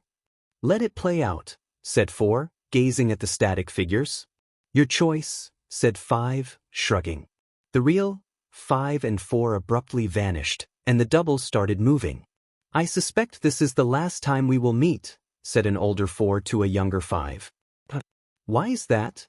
Said 5, twisting in his chair so that his arms rested on the top of the back. 4 stared blankly at a wall. Everything is coming to a head now. Chosen to put my faith in you and the new laws. Huh. The last push of the old era? My big sister would scold me for trusting you. Dude, you're not making any sense. My apologies. 4 turned to look more directly at 5. The new quirk laws and the establishment of the Hero Commission are steps in the right direction, as evidenced by your existence. Yeah, sure, said 5. But what does that have to do with not seeing each other again? They're not enough, said 4. Even now, certain existences cannot cry out for help. What do you do when you can't turn off your quirk? You're not going to go terrorist on me here, are you? Asked 5, nervously. No. I just want you to be aware, said 4. He tilted his head to the side. Whenever I go home, now, there's danger on the horizon, and I can't tell where it's coming from. Is it him? No. I don't believe so. He sighed. I suspect it's the Special Task Force, to be honest. They were disbanded, said 5. Any one of them that didn't get absorbed by the Hero Commission got let go. Or what's the term? Discharged. Perhaps you're right, said 4. Perhaps this is simply paranoia.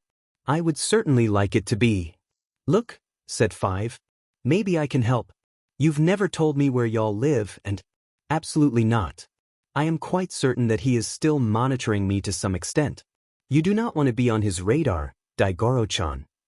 Dude. Why do you keep calling me that? You haven't told me to stop. 5 sighed. I get it.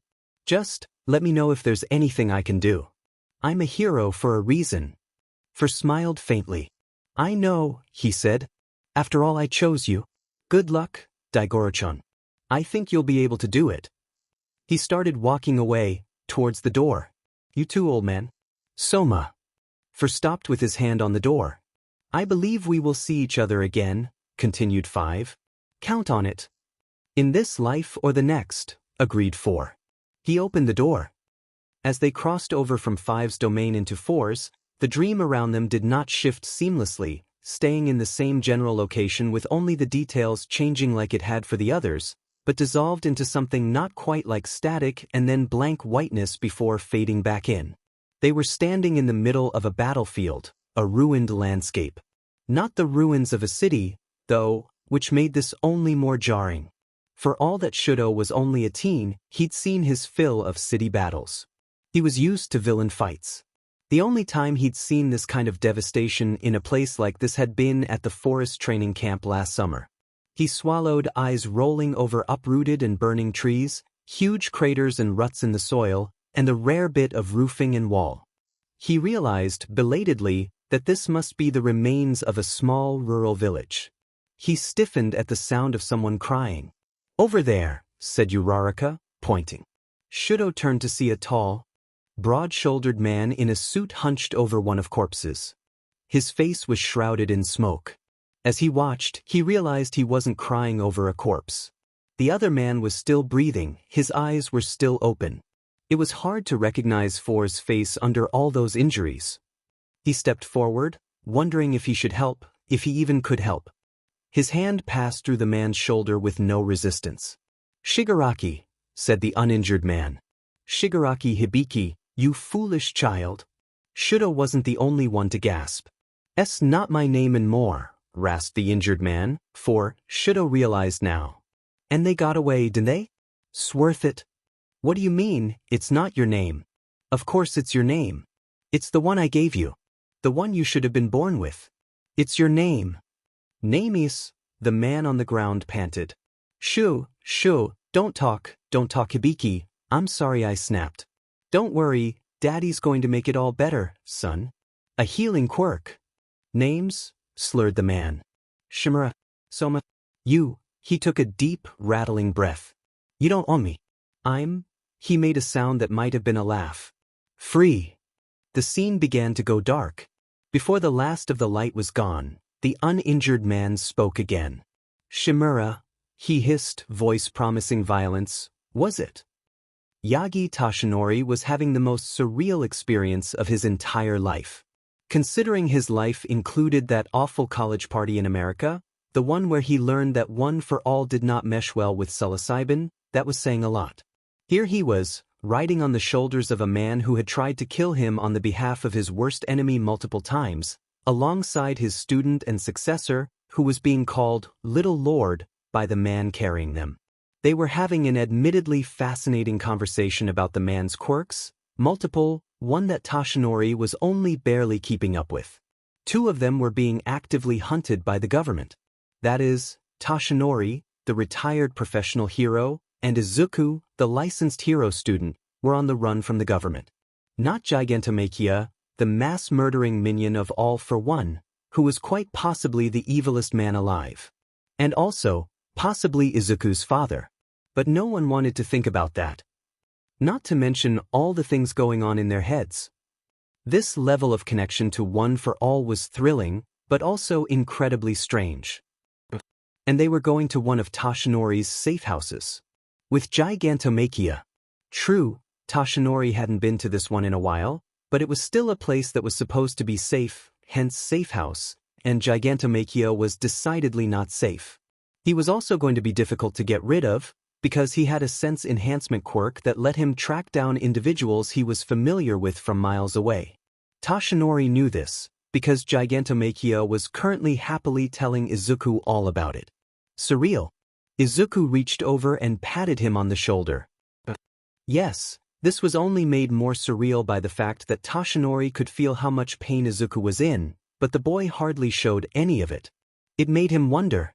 How often was Izuku in pain and Toshinori did not see? Izuku patted his shoulder again, this time in a way that suggested he really wanted a hug but couldn't give him one because he was holding on to Gigantomachia and the logistics didn't work out. Oh, and there was the safe house. Gigantomachia let them down a short distance from the building. He claimed not to want to get too close, because he'd accidentally knocked down buildings in the past, which Toshinori could easily believe. The building was in better repair than Toshinori had expected after his long absence. He fished the spare key from its hiding spot and opened the door. The back entry was full of people wearing black robes and skull masks, all of whom were scrubbing at bloodstains on the floors and walls. Izuku fixed him with a disappointed stare. I thought you got rid of the cultists. Yes, he had thought so too. He had, in fact, worked quite hard at getting rid of them. You, shouted a cultist, pointing. You're with that filthy league of villains. You killed our brothers. Mutant lovers. Run, suggested Izuku. Run, agreed Toshinori.